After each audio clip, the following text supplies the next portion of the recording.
Giggity.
What is up, everybody?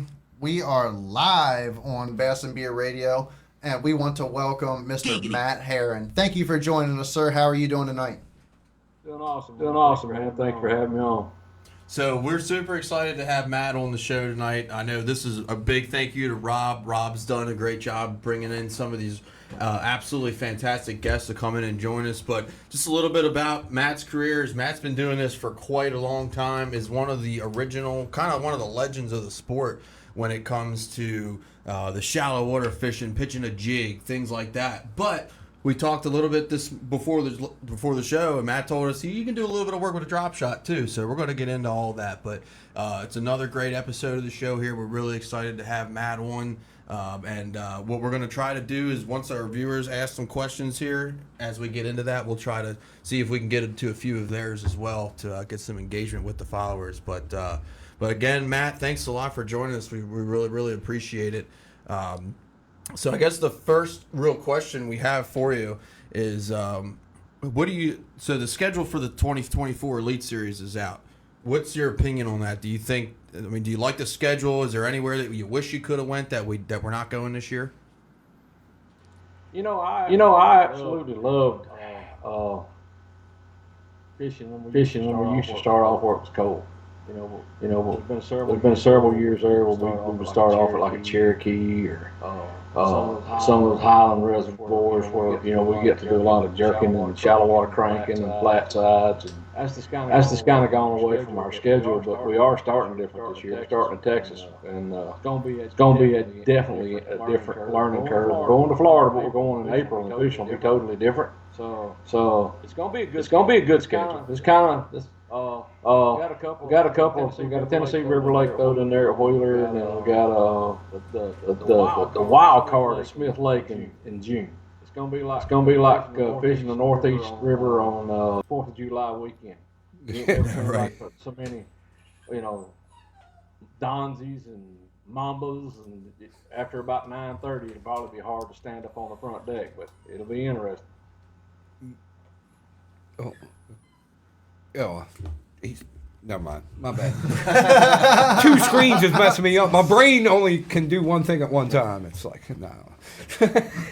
Nope. I'm focusing on the audio stuff. You ask the important questions. Oh, you want me to ask a question? Ask a question, brother. This is all you. Your son, Josh, so you're really good friends with Andre Moore. You're responsible by Reaction Innovations, and your son is pretty big time over there at Reaction Innovations. Is that correct? Once upon a time, but that's news that I haven't let out. He and I, neither one are there anymore. No? Oh, I didn't know that. Oh, wow.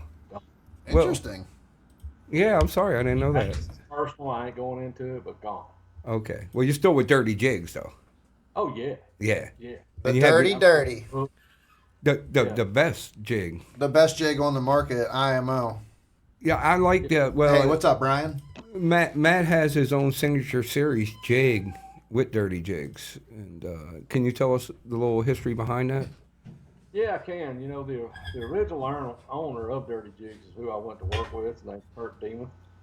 Now Brooks bought it out. Kurt kind of stepped to the side, but Kurt and I kind of, when he come to me with the idea many moons ago, uh, we kind of hit it off, and I got talking about head designs and why head design works here and why, all the intricate details of, weed guard angles and bite of hooks and strength of hooks. And make a long story short, I put about 25 years of on the water fishing into that signature series jig of mine. We actually had a viewer ask a question about it, and he asked, he said that asked you why you like the 5/8 weight so much.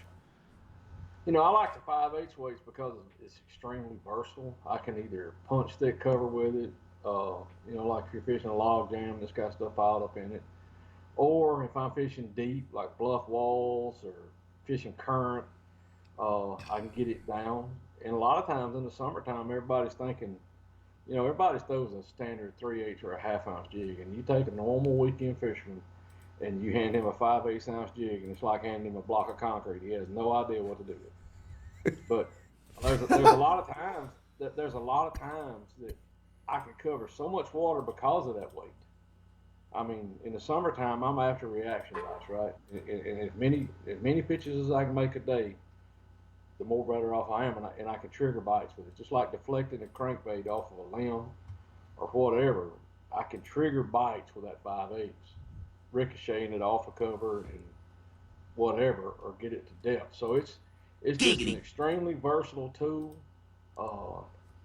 It's just what I grew up fishing. I mean, it was the weight where I actually got onto this deal. There was a jig company out of Missouri many moons ago. The name of the company was Alron, Alron, and the guy's name and on it's Al Dunning. He passed away, but that jig that I'm fishing with today, it's got my name on it, is basically the exact same head with a whole lot of improvements as that head was. So Really? that head is really not altered very much at all from the 1970s. But if you go back and look at all the old tapes, Denny Brower, when he was on his tear with the flipping stick in the 70s and 80s, you listen to every interview, he was fishing an Alron jig. Basil Bacon was fishing an Alron jig. Gary Klein took that jig back to the West Coast, and if you ever heard of a black weapon jig or the jigs that they're using now, it was off of an Alron jig.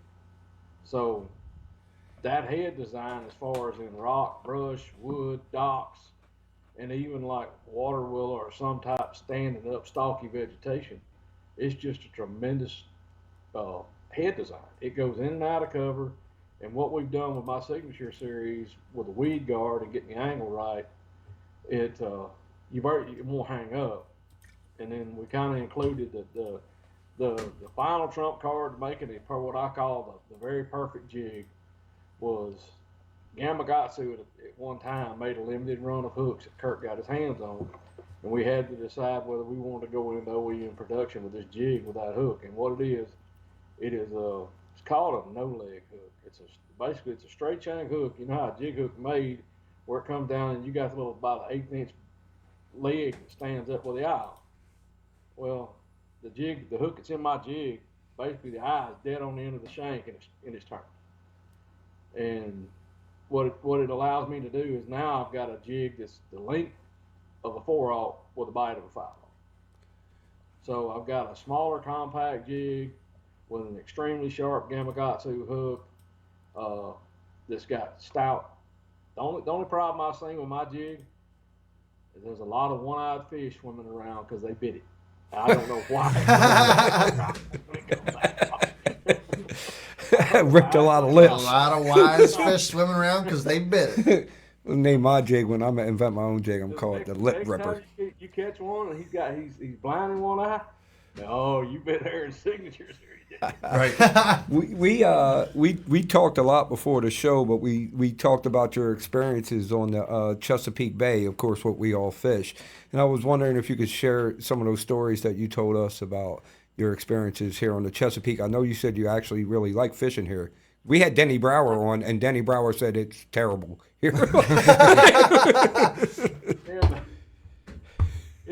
Yeah, I don't think when Denny fished it, he probably fished it when there was a classic or something else. And the Northeast River is, y'all know, it's made a tremendous comeback.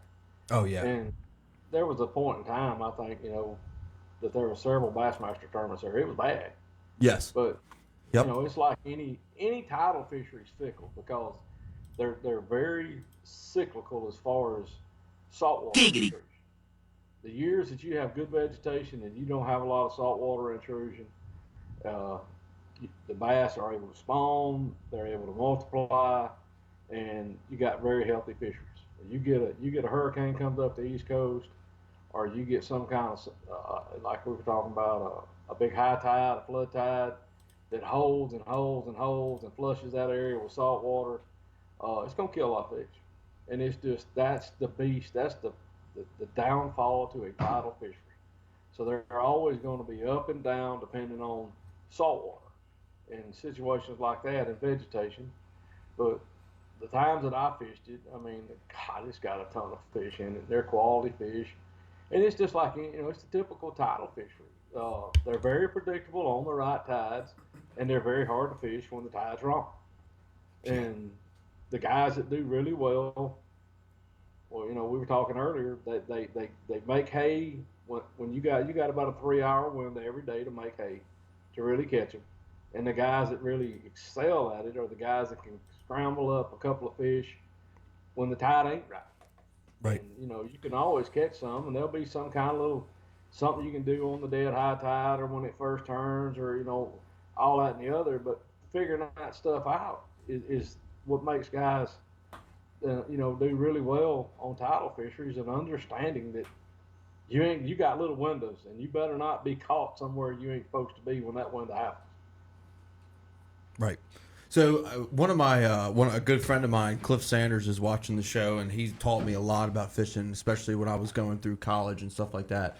I know you guys used to fish Kentucky Lake a lot, almost every year back in the day, right. Whether it was FLW, Bassmaster Elite Series, everybody used to fish Kentucky. When's the last time you fished it, and what do you think the impact that the Asian carp has had is that lake coming back, or is it still really not there yet? I know Mark Menendez pretty well, and he fishes it all the time. And he said the smallmouth population in Kentucky Lake right now is as good or better than it's ever been. Wow, that's awesome. The last conversation I had with him, and it's full of 3 to 4 pound fish now. The biggest thing that's changed on Kentucky Lake is the lake doesn't fish like it used to. Used to those fish went out. The only time they ever come shallow on Kentucky Lake was when they spawned. Right. And then they went right back out on the river ledges. Well, now with the Asian carp, the bait population, from what he was trying to tell me, if I understood right, the bait population isn't really out on those shell bars and typical places that everybody fish for them.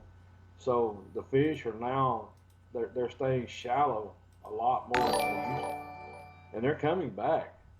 So that's my wife. We'll just have to see what happens. Hopefully, there's a lot of grass upstream on the Tennessee River. The Gunners will slam full of it. I got a buddy of mine that fishes Pickwick all the time, and he said that there's more hydrilla this fall in Pickwick than there's been in 5 to 6 years. And that's normally when the hydrilla starts getting back down to Kentucky Lake at New Johnsonville and on down in there. So hopefully that some of that grass will take hold. And I really love to see it come back because, man, you talking about a tournament. That thing's monstrous.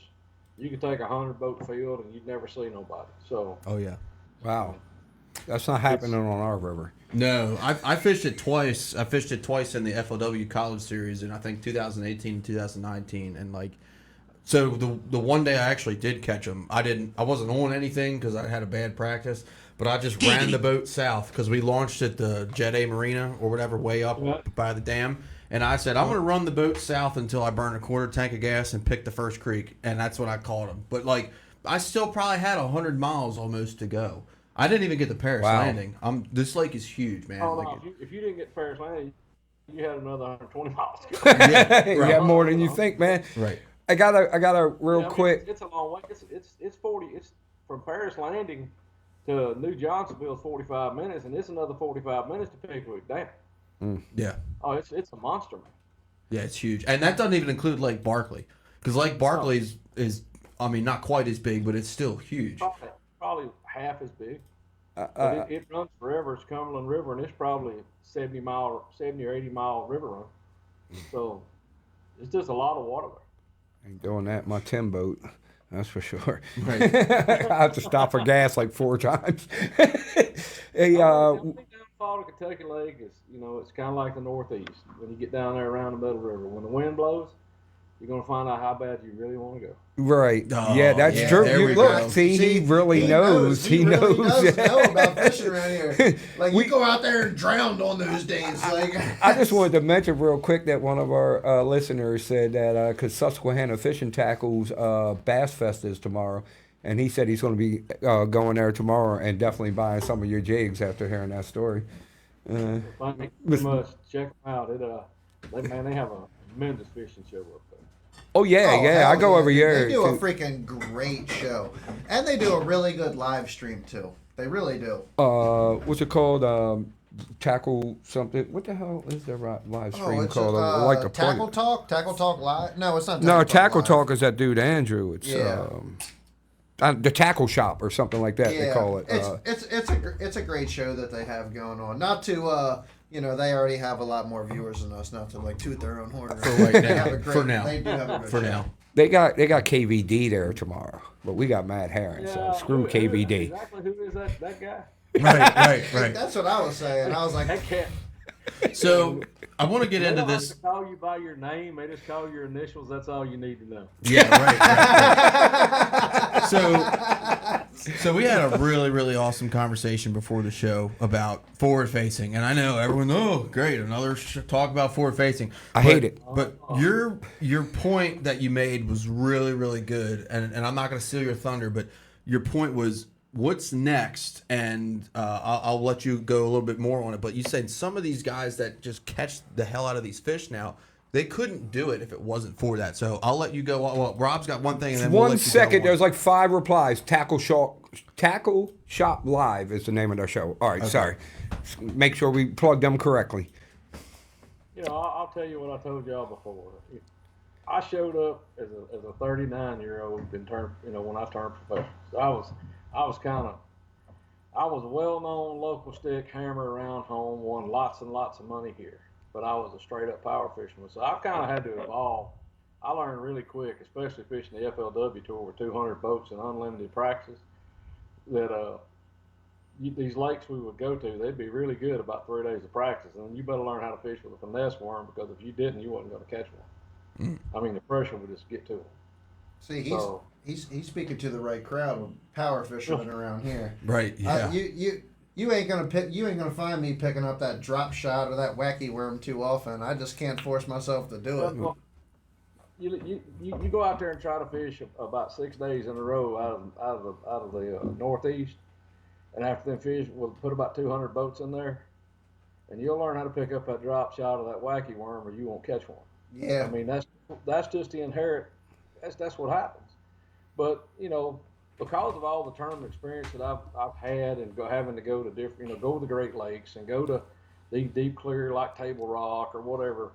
I mean, I had to become a very versatile angler. I had to. I've always prided myself in on being. I try to stay current. A lot of people think they hear my name. Oh, you're just a flipper and a pitcher. No, that lake we were just talking about, Kentucky Lake. I've had 3 top 10s with lining a big plug.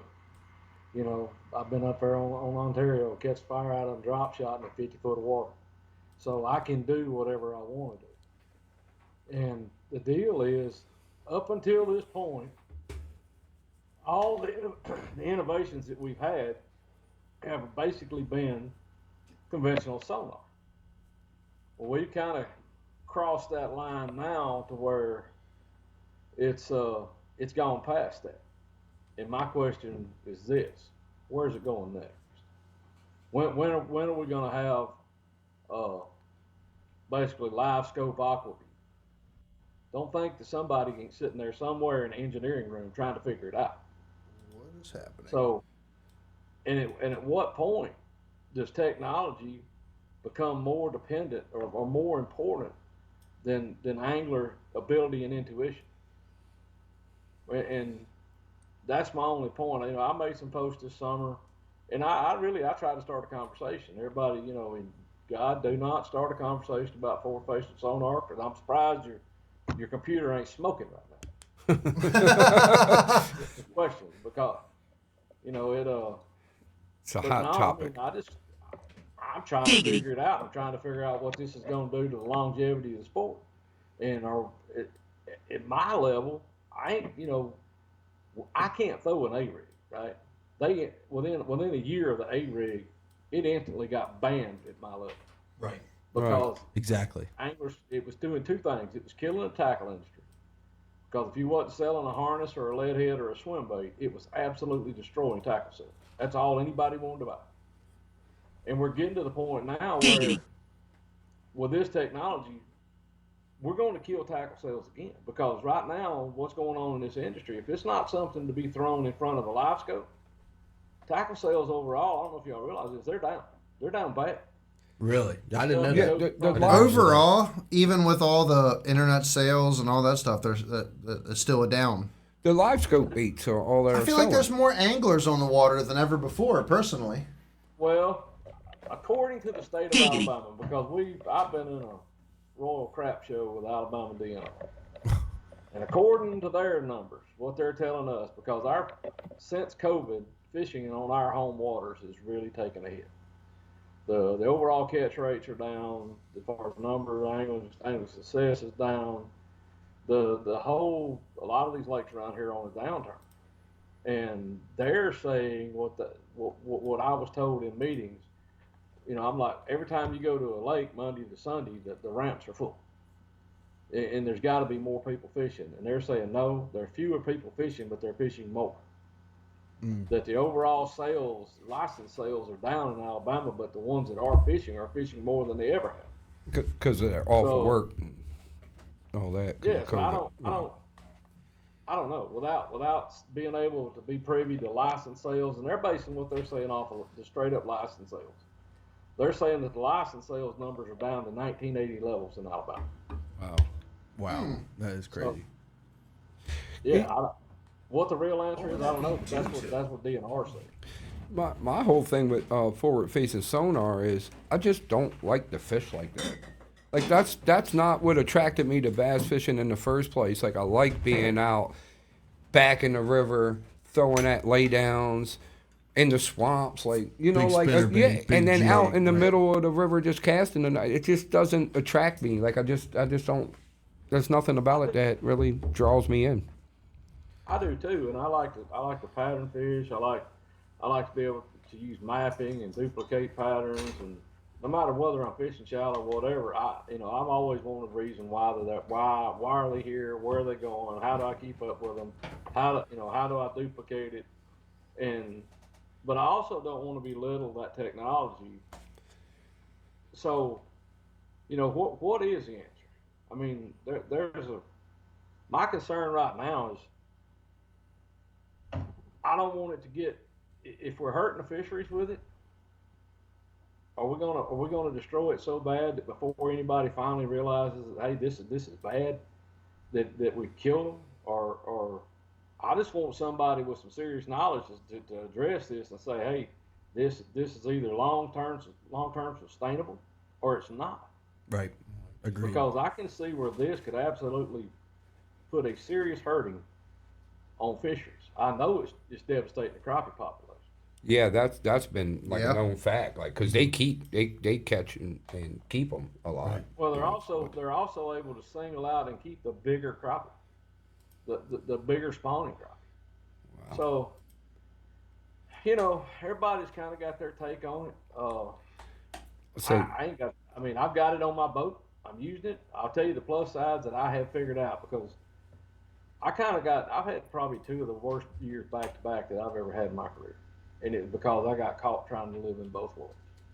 I know that it is a tournament winning deal with that technique when you're using that equipment, and I have tried to learn how to use it and make myself do it. I just don't like it.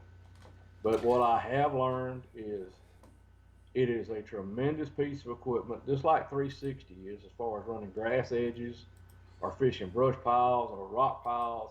You can absolutely scan quicker and locate, offshore targets, structure, grass edges, holes in grass. It is really good at that without actually being able to see the fish. And it's with 360, I got to wait on it to go all the way around. It's going to show me the same picture, and it's going to give me a better picture. But that live scope is real time. I mean, when I put it on it, it's there. So I'm trying to learn how to use all that. And basically, my philosophy going into this year is I'm gonna fish how I've always fished. If they want to go sit out there in the middle of the lake and throw a live scope minnow or a jerk bait, knock yourself out. I could care less right. because I'm not doing it no more. I'm gonna fish how I fish, when I fish, where I fish, and so be it. Am I going to use the technology? Yeah, because I think it can help me fish the way that I've always fished. Right.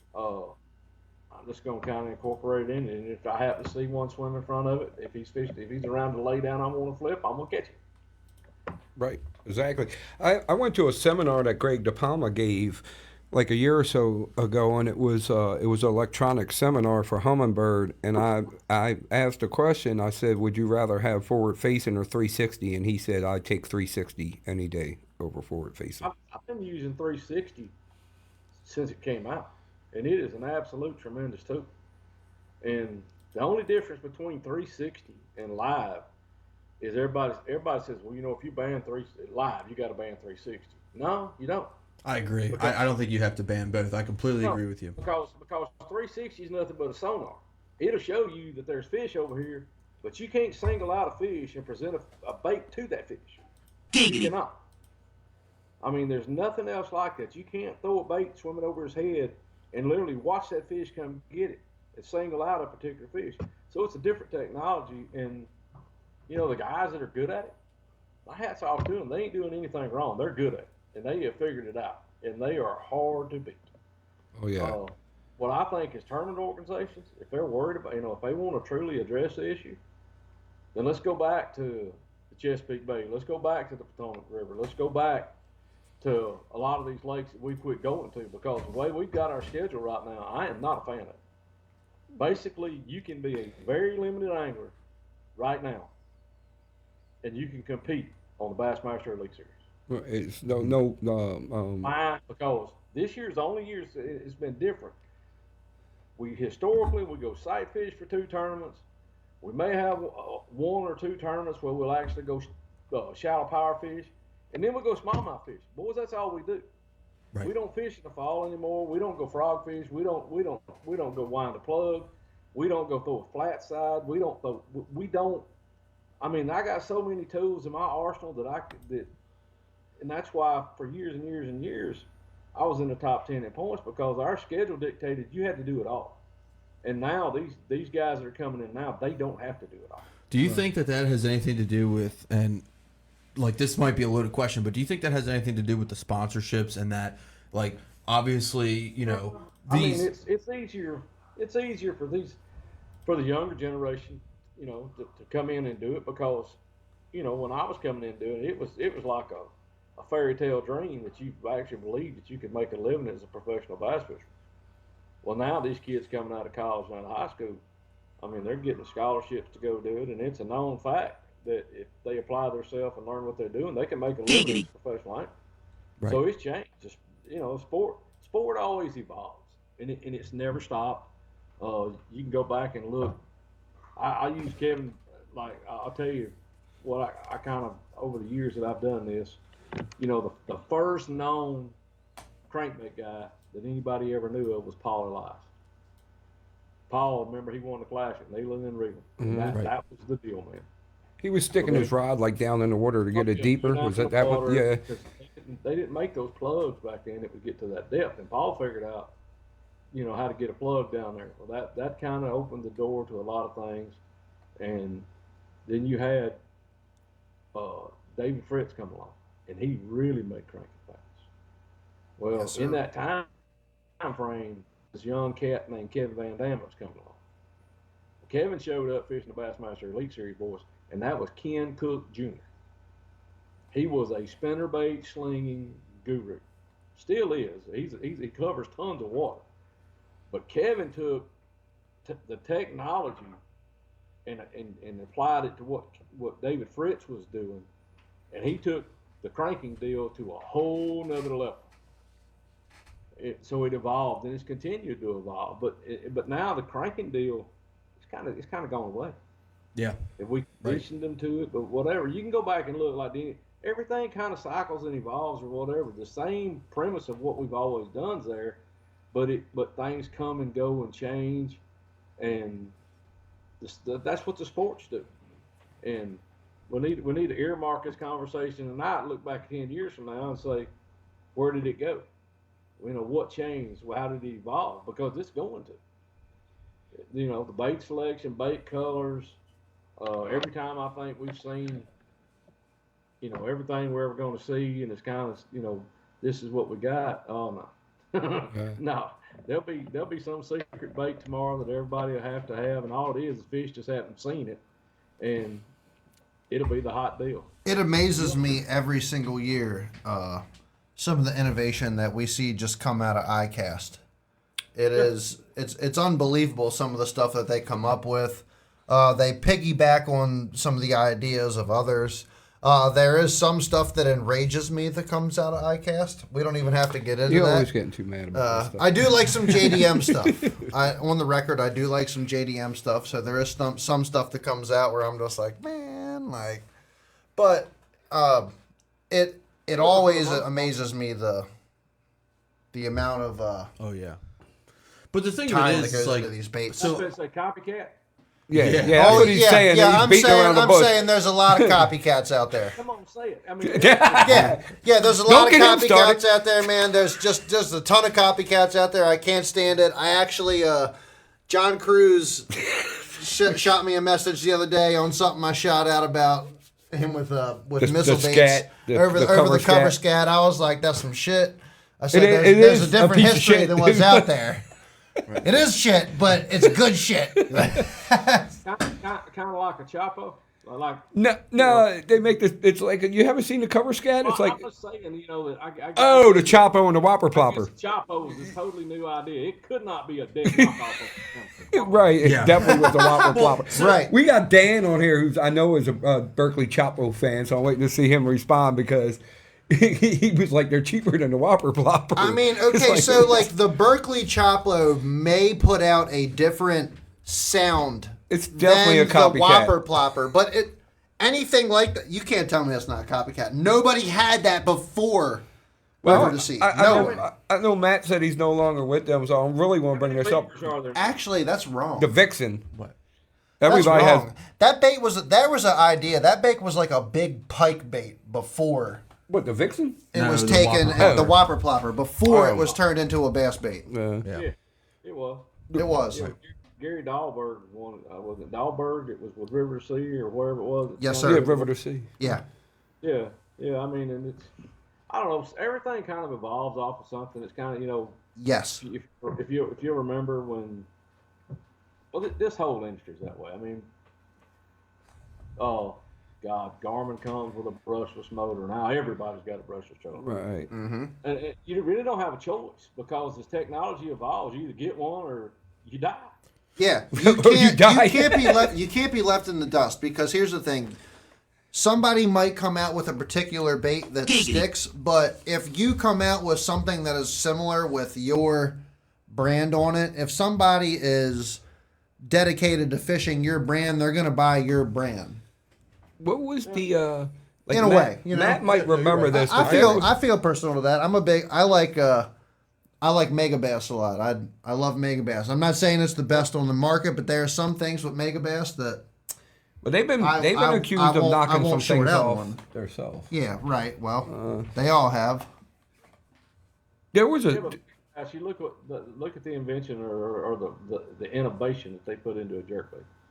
I mean, now, yeah. you know, once upon a time, and everybody, I guess, you know, the normal guy will walk into a tackle store and he'll buy a 50-cent Boyd Duckett knockoff that looks just like a mega bass. But It don't fish like it, though. ain't no mega bass. I mean, Yes, sir. it's not. It ain't. Yeah. I wouldn't buy anything Boyd Duckett ever made. I won't go into that for you. But You can put as many Vision 110s out as you can. It is not going to fish like a Vision 110. It ain't. no. No, tungsten weights and the transfer system and that mega bass, it makes it unique. And unless somebody wants to spend that kind of money and do all that, they ain't gonna get close to it. They can put it in a package and they can shine it up and they can tell you it's great and wonderful and it's just like a mega bass, but it's not. Matt, can I tell you're a ask you a buddy. question? Do you believe in throwing something that's different from the crowd? Sure, you know I'm big about color, and I'll tell you a little story. Now I learned this lesson a long time ago. We were fishing the Chapel Eye Basin, the FLW tournament, and I got into an area. There was like 3 or 4 well-named guys that were in it. You know, we were fishing canal systems. Water was very off-colored or whatever, and I was having trouble getting bites. So in my deductive reason, just trying to go through color or whatever, that crazy coon-ass water down there, the way it looked, I put green pumpkin bait on in that dirt, and I started getting eat up. I've done that before. You know, in my mind, I'm thinking, this is the deal, right? And if you ain't got this, you ain't gonna catch it. Well, at the end of the day, after 2 days of tournaments, I done went by all these guys, and one of them was Greg Hackney, and another one was Andy Morgan. We're all kind of in this same area. We all did really well in the tournament, but when it's all said and done, we were all throwing something different. Right. But my point is telling you this is, it is not what you're throwing. My famous saying is, I can catch one on a bubble gum colored rock if I'm around it. It's Yeah. zip Right? code. Yeah. Yeah, you're right. I do not get caught up in bait. I am a zip code guy. It is location. Because if you're around fish, if you get something that's halfway what they want, they're going to bite it. But if you're not around them, I don't care what kind of secret bait you got, you're not going to catch one. Right. Right. Agreed. So, 100%. Yeah. Yeah, I agree. you know, here the biggest thing to floor most people is if you get, like in my boat or Bill Owen's boat, I know for sure because we travel a lot together. You and Bill. That's got to be. I'm telling you, you got to make them videos. Yeah, we gotta You hear make about those those videos, videos. Matt. Hit up. That is probably the most boring bait selections in a bass boat that you have ever seen. Couple jigs. Now, well, it is, but you know, and there's some finesse stuff and there's some power fishing stuff. But my point is, most of it's not weird color. It's black and blue or it's green pumpkin. See, the thing that we learned going around the country is I don't have a big enough truck to haul all this stuff. Right. So I normally don't carry but 4 or 5 or 6 colors of plastics. I just don't. I'll keep a chartreuse dip and dye marker or an orange dip and dye marker to highlight something up, but it's basic because somewhere in those 5 or 6 colors that I got, if they're gonna bite. Something's gonna want it. Yeah. It's like what I told Denny Brower. Was like, I'll flip a lay down, flip all around, and I'll try to drag it. If it don't get bit, then I throw a spinner bait, and then that's it. He was like, yeah, that's not a bad plan. Right. Well, That's my whole bait selection. Oh, I agree. I'm glad you said that because I'm a big so yeah, I got live scope, but I have I have an older Ranger 19-foot boat. I don't have all the latest and greatest. I can't keep up with it. Yeah. Like I fish simple, I fish real simple. Right. Yeah. But like I fish so simple, man. Like 1980 bass boat at the ramp the other day, and I swear for God, he had to have had $30,000 worth of electronics on that thing. Yeah, but you know what? Is that not the guy that you're worried about the most in the tournament? You roll up to a local tournament. No, I'm worried about the John boat in the tournament when I roll up. It's like what He Matt already- said. he Depending, knows, like- depending on where you're fishing, if they come to like some of the rivers we fish, I'm not worried about Dude, live scope. I don't the care, deepest man. part of our Like- river is 10 foot. So here's the thing: if we pull up to the Thursday, if we were to pull up to the gun Well, I got the powder, aluminum boat, and I'll be Like- bringing home them W's. Yeah, How many- boy, come on, let's get it. how many times in the gunpowder have you seen a guy with a brand new decked out Phoenix Ranger Bass Cat just win all the Took time? their money a There's bunch a of few times. of them. Not often though. No. Not No, often. not when Tom Over and Nick Rogers show up. Tom Over and Nick win an aluminum boat all the time. Aluminum freaking John boat. I don't even know what brand Tom's boat think- is, but think it don't me and even Tom doesn't have a matter. similar boat. It's a 16-foot with a, I think it's a 40 horsepower on the Yeah. back. Beating all those fully Dude. rigged Phoenixes. Smokes every bass boat out there on the river every time. The river's But like 10 dude, the foot deep. gunpowder is built for a John boat. Yeah. Oh Yeah. Yeah. You can tear a glass boat all to pieces in there. They should they should bring that kind of fishing back. And then it would balance out this whole I'm all for it. But Yeah. see, here's um, apparently, unless we got fantastic cell phone service and satellite technology and all this and other where we can have TV shows anymore, we've kind of took a lot of the great fisheries that we've always fished out of play. I agree with you We completely. really have. I mean, turning these TV shows and all this stuff has really started limiting where we can have bass tournaments. right. And we can't now. You got half our field that don't want to fish in the fall because they want to deer hunt. Fall And fishing then- is great though. You can't go up against college football. Can't go up against the NFL. We're fighting for airtime. You see, Nobody wants to watch that. You can't put it on Sunday when the NFL plays. you're dealing with people that aren't passionate to bass fishing at that point. If you're not going to make it as a professional level, if watching Tennessee versus Alabama is your number one. I don't know. The Ravens priority. are looking good this year. I'm not Hold trying up, to miss the those Ravens games are myself. looking good this year. I will say they are looking. I'm not good. missing. If I'm not, Alabama's playing Tennessee, I'll probably be watching them all. Who was it though? Hold up though. Who was it? Was it John Cruz? Somebody shared a he's got video a John of them Cruz hooking up jump like. on a chip on his shoulder. Somebody showed a video of them hooking up like an HDMI cable from their phone That was to one of the freaking low range That was units. Fletcher Shryock. And they were that's what's freaking they had the football game on one of their 12 or 16 inch units on the boat So- coming off their phone, and I was like, okay, I can spend some time So, on the water one on of a our- Sunday like that. When you get my age, a 16-inch screen ain't even helping, dude. I could barely see yeah. that shit Yeah, anyway. So like, I'm out of luck. Rob needs a 50 inch television hooked up to the front of his boat. Yeah, just to see maybe is that a fish? Let me ask you a question. What's going to be the fallout when somebody runs over somebody and somebody gets really hurt because we got 16 to 20 inch screens stacked up 4 foot high on the front deck and you cannot see? Yes. Somebody that's asking the real questions. I like it. Somebody is going to get hurt. I agree. Eventually. I agree with you. Oh, especially with a lot of these go fast boats. So like I just said, I got a Ranger, but I have a Bullet that I'm working on as a project. Sure. The bow lift on that thing Thing is is fast, bro. ridiculous. So I can only imagine having 32 inches of screen in front of me. I mean, you ain't seeing at 70 mile an hour, dude. You have very little reaction. What if you time. had a 12 inch screen come unmounted while you were flying 70 miles an hour and just smash you right in your face? Like, Yeah. I had that. look, he's experienced this. I had that. I stuffed a wave at Champlain. I waited too long to come back. I was in the inland sea. I did not realize it had got that rough when I had to come back to Plattsburgh. And it didn't hit me in the face, but it hit me in the shoulder.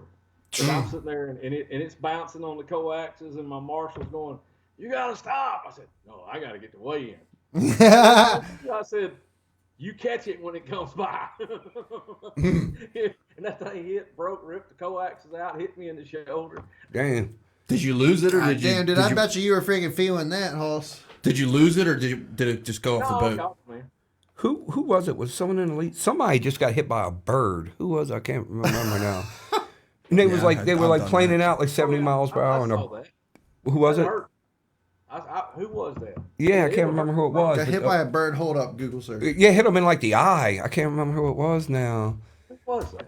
So while we're looking this up, one of the comments it was saying, we should get back to the roots, $60,000 boats, and I'm a bass boat junkie. Like I look at boats like a lot of guys look at cars, and I just I look at the boats now, and it's so Brent Hite. It was Brent Hite. Yeah, Brent Hite. that's right. Yeah. It's so expensive, and I'm like, God, these how do you even get? Hey, into what's up, Greg? Thanks for joining us. How do you brother. even get into a new boat right now? I mean, like I'm not. it's crazy.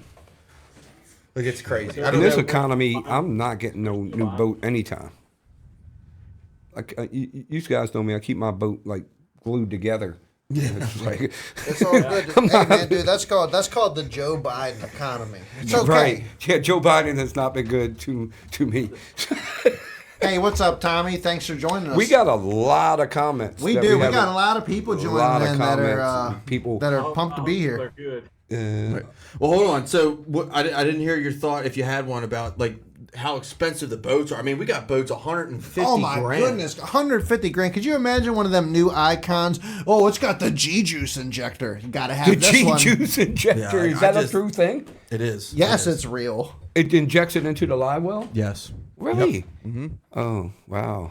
Well, that's kind of cool, but still. That obviously makes it worth $10,000 more. Nah, I could squeeze a bottle of G-Juice in there. So. Right. The G-Juice injector. If I didn't already have a YouTube name, that would be my new name. Geeks me out, dude.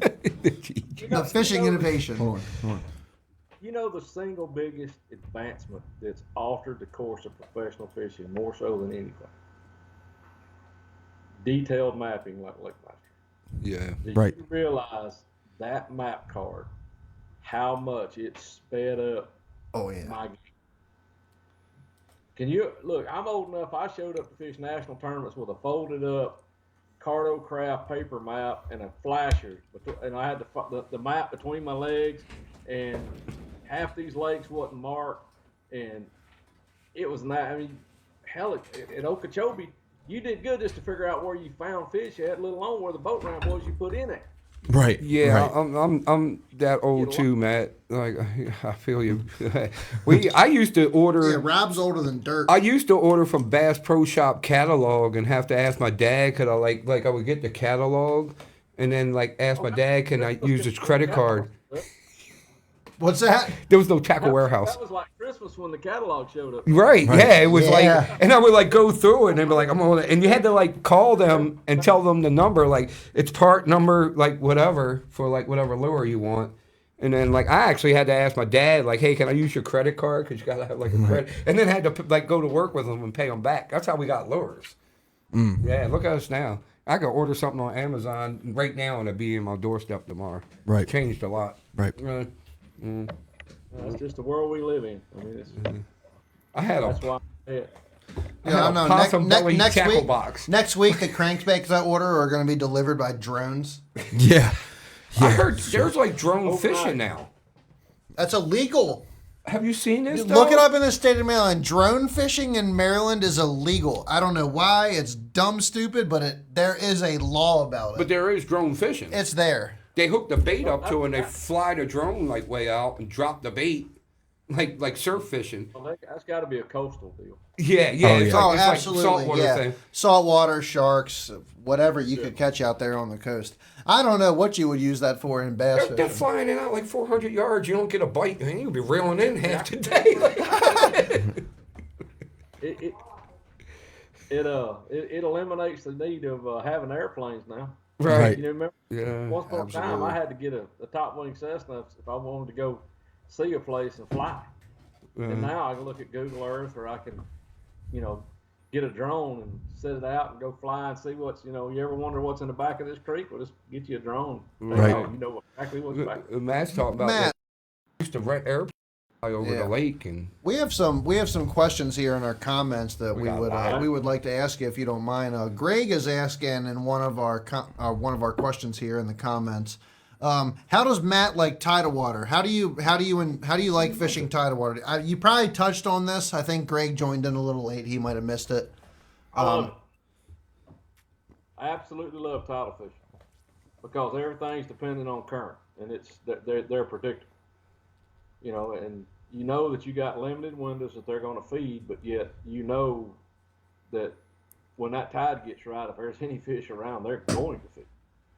So I mean, I love fishing tidal water. It's aggravating, but it's really rewarding when you figure out what's going on. Yeah, it takes a lot of time because, dude, that slack time period when you're sitting there, you're fishing 1-2 hours of slack tide. It just seems like such a waste of time. Right. So one of the comments I really, really like on here, it's from a friend of mine, Dustin, who I regret to say got me in the points in the club this year. So I get my second place plaque tomorrow, Hey, not good- my first place plaque. Good for Hell you, yeah, Dustin. boy. Yeah, right. Good job, Dustin. But he actually, Rob and I kind of talked a little bit before the show. So he says he would just be a rider in the bigger circuits. I know you had some interesting comments about riders before. Like, do you have any really good memories of when you went fishing with a rider and maybe learned something from a rider, or had to overcome adversity because your rider was catching them and maybe Yeah. you weren't, or something like that? Do you have any stories of really terrible riders that we would love to hear Terrible about? co-angler stories. are the Terrible best. co-anglers. I've only got one co-angler that out of all the years that just lit me up and really made me mad. And I don't think that he was aware that he'd done it till after it was too late and it was over. But we were fishing Lake Travis in Austin, Texas, and that place is horrible. I mean, it was cold. It was hard to get a bite. Well, I had found I was actually fishing a bluff, and it had what's called a slide. A big bunch of it broke off and slid into the water. And there was one particular boulder down there. This thing was like gin clear, and it was 20-something foot deep. But there was a group of fish on this boulder. And I kind of pull up in there, and I'm paralleling it where he could fish the bank going down through there. But when I get up there, I throw up there in front of the boat, and I catch one, I go up there and catch one. I mean, I'm doing pretty well. Well, about the third one I catch, I go back there to put it in the box, and the bait goes over my head. His bait does, and he catches a 7-2. Oh, And when he done it, he was all proud of himself, and he told me, he says, man, if I catch me a limit to go with that one today, he says, I'm going to do great.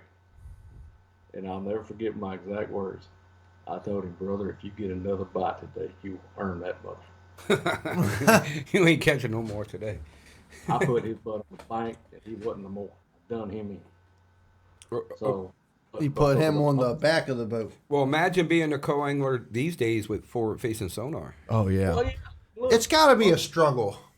that's struggle. the one negative, but for the most part, I have some of the best friends that I've ever made in my life that are still my friends today were guys that were in the back of my boat. Yeah. Because and I don't care how bad the guy is or how good the fisherman is. I've never been in a boat with anybody other than that one cat from Austin that I didn't learn something from. Right. I was telling somebody the other day, the biggest thing that I miss with our rules package, I agree with our rules package because nobody should affect the outcome of a tournament if you're going to call it a professional tournament. So there shouldn't be anybody in the back of my boat that's going to affect whether I catch them or I don't catch them. I could be all around fish and it absolutely couldn't catch me, but yet I draw the right co-angler that figures it out, and now I'm instantly on it. And I beat everybody in the tournament that figured it out on their own. So that ain't right. Right. But the part I miss the most is the friendships that I've made throughout the years. Because used to I could go pre-fish, and I could get with people that had been there, done that. And I didn't realize it at the time until now. We've been like 8 or 9 years where we can't get any information once the schedule's announced and whatever, that you don't get to spend time with anybody anymore. And the one thing that you and we all got in common about this sport, no matter what, the one thing we all have in common is we love the companionship. We love the camaraderie. Yes. Yeah, you know what? That's what I was getting at the Thursday nighters. I'm not trying to cut anybody off, but man, that is Why I that fish is the one of the Thursday reasons nighters. why Bass and Beer Radio exists, in my opinion. I fished a lot in Maryland, just locally, just for fun. I didn't even fish a lot of tournaments. It just wasn't. I do fish tournaments, but it just wasn't really my thing. But I I started this podcast and had all my friends come on here because I thought that the camaraderie at the boat ramp was such an important aspect of bass fishing that I wanted to make people closer. That was part of my number one reason for this show, and we achieved that. And now we're starting to move on and have just really cool guys like you come on to talk to us and educate us. What I was going to say is we fished the Thursday nighters, and it doesn't matter if you win or lose or whatever, but hanging out in the parking lot. And it's just the best hanging part. out, seeing everybody, telling stories, talking about. People don't want to leave. I've been so late for work because of them damn Thursday nighters, and we stayed out there like 1 o'clock in the morning. 100%. Yeah, 100%. Mosquitoes bit me all up. You come back. I don't want to go home. You come back to the ramp at 8 o'clock at night, and you're still at the ramp at about 12:30 in the morning, Just and hanging out. your wife is texting you, and you're like, "Oh shit!" Right? Yeah. But I love it. Like I look forward to that. Like I would miss that so much if we didn't have that. Yeah. Every week. Of course, it's always better when you win. Dude, I wanted, we had a questionnaire from Bass this year. And there's a group of guys that wanted to go back to a 28-day off limits and being able to fish with somebody or whatever. And I'm like, as much as I like that part of it, at a professional level, we can't do it. And that's the darndest thing. It's the hardest thing because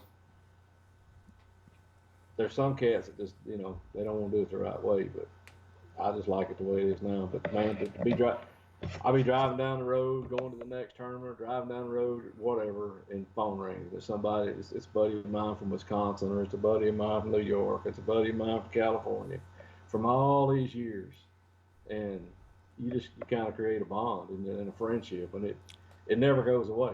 I mean, it's a friend's life, and it's awesome. I still like to check on their day-to-day life and, see how they're doing. It's just, that's the part about fishing that you can't replace. Yeah. And that's why we all do it. I mean, we all love this. We all got something in common. That's how I met Even this if you're dude right here. facing sonar guy, or if you're a shallow water guy, whatever, we still all love the same thing. That's how I met this dude right here. So we was fishing in the Gunpowder. I floated past his boat, and I was like, "Riverboat Rob." I was like, "I like your YouTube channel, bro." And I said like this, remember? I was Now like, we're chilling. That's not really how it happened, but yeah. Well, that's the same thing with you and I too. Yeah, that's how I met you, actually. Absolutely. I had a YouTube channel, and then kept bumping into people were recognize me. It's short, man. You gotta have a good time. You gotta have friends. You gotta have somebody to enjoy. Yeah, at the end of the day, you can win every tournament in the world, and you got no friends. Yeah. It's not, It's not even worth it. What are you doing? yeah, So- personally, So here's a question. So we're getting into this, like the pro level versus the local guy where we're at level. So like as a professional angler, how many local tournaments do you get to jump in, and what's the reaction like? Oh shit, Matt Herren showed up. Well, that's a top 3 spot. Oh damn. yeah, because we got a couple locals that were like, "Shit." Yeah, a couple people show up, you're like, oh man. Right. Yeah. Well, I don't fish around home much anymore. I mean, the biggest thing you learn after you've been gone is on the road as much as, for the first 6 or 7, 8 years, I was still kind of current on what was going on around home, and I heard a lot of that. They used to fuss, didn't want me to come back. I mean, I was a pro. I heard it, God almighty, I heard it. And I'd be fishing with my boys, at the time they were 16 and 12 or whatever. And they still get frustrated. But anymore, when I show up now, they just laugh and go, easy money. I don't fish around here much anymore. You lose touch, and it's my boys. I'm not really allowed to because they buddy tournament fish together around home, and I'm not allowed to fish anything. I got to respond to Greg 1 second. Not true, Greg. Yeah, they go, Dad, this used to be yours, but you don't fish here anymore, so you just need to stay home. So, Wow. Great. That's kind of like a badge of honor, though. It's Look, like, let me tell you you're too right good now. to fish here. Hold up. Let me tell you right now. You're more than welcome to any of our Thursday night 3 for series please. if you're down here in Maryland. please. You I are need more a than welcome. partner. We go out on a tin boat, man. We'll go places. We go to places that we call I grew up forbidden. out of the 10 foot, man. That's all. When I was growing up, my dad, we had a a fish marine flat bottom, and I probably caught more bass out of that flat bottom boat than I ever have any boat in my life. I'm telling you, dude, I'm getting ready to sell my Ranger and go back to fishing out of the 1994 low. I tell you what, I got like a collection of like 15 broken props and just like. That's a great picture. Yeah. That's a great picture. I go like where you. I scared myself a few times. Like, man, I probably shouldn't have even tried this. But hey, Greg, I gotta respond to Greg. That's not true, Greg. I didn't give up a lot of juice. That you know all that stuff. Everybody knows that stuff. I didn't until I started watching Shallow Water Shogun. But For real? some of it, no. Some of Really? it, no. Some of. Oh, Okay, so like, they're like that's community holes, man. Come on. dude, I was a brand new fisherman at the The time. whole hole is a community hole now. But let's just be honest. Can you fish it better than the guy behind you? That's what it's about in our area right now. I haven't gave up any juice yet. Wait till next year. Matt, how many times do you fish? Not so much like a local spot, but you see several other boats fishing on a spot that you want to be fishing on. Does that deter you from fishing on that spot, or do you have confidence enough in what you're doing to clean up behind those boats? Most of the time, I can kind of tell what they're doing. You know, if I think they're doing what they need to be doing, then most of the time I will fish that area. But what I like to do is, if I know somebody's in an area, I'll kind of alter how I fish, where I fish, and I'll let it rest. You know, especially if we're fishing in an area where we're all fishing and I can see where you're at, I'll let you go down and through an area, whatever, and I'll give it a few minutes to rest or sit, and then I can ease back through there and fish at a little bit different angles. I'm a big angles guy, especially if we're fishing shallow cover. If I know you presented a bait a certain way, and I'll come back fish a totally different angle, or I'll just. And a lot of times, I'm gonna be honest with you, there aren't a lot of people who understand about stealth in a trolling motor in a boat. You know, a bull in a china shop is not gonna catch a lot of fish. And that old story about leaving the trolling motor on 80% or 100% and going down the bank 100 miles an hour with your hair on fire, that works pretty good when you're fishing out in the middle of nowhere. But when you're fishing in the Gunpowder River and there's 50 boats in there, you almost need a push pole and a paddle to sneak up on them. Right. So when you fish the Gunpowder River, did you like fish in the backs of the canals and where the skinny water is? Did you fish main river grass? If you remember, like what was your main piece of structure? We're all getting back in there in those ponds and back in the creek. Yeah. Mm-hmm. That's called the forbidden zone.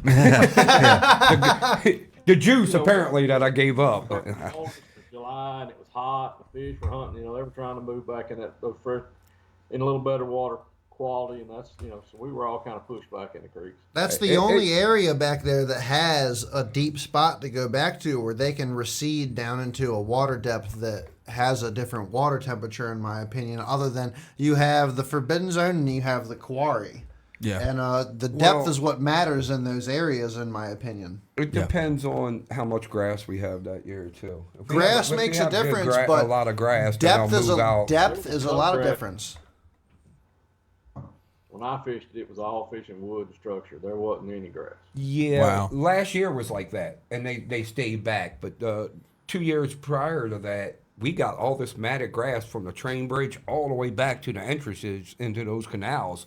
It was like Tony won like 5 tournaments in that grass. Yeah, I got on a roll fishing the Thursday nighters.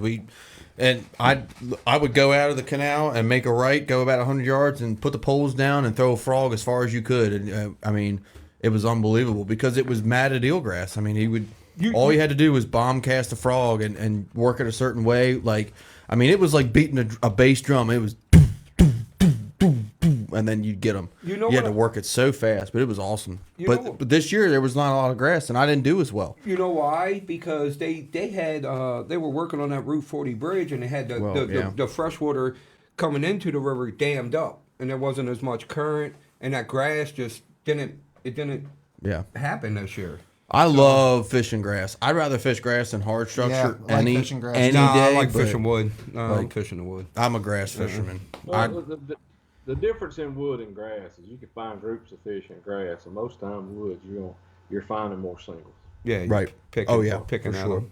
Yeah, but I like that. Anytime you're fishing a tournament, if they get on them in the grass, you better be sacking them in the wood, or you're fixing to get skinned. Right. I mean, it just that the numbers just aren't in your favor. Right. Yeah. Yeah, but it's a 3 fish limit, so you catch some big It ones is, off it of that is wood. 3 fish, like 3 fish in 3 hours though. Yeah, 3 fish in 3 hours.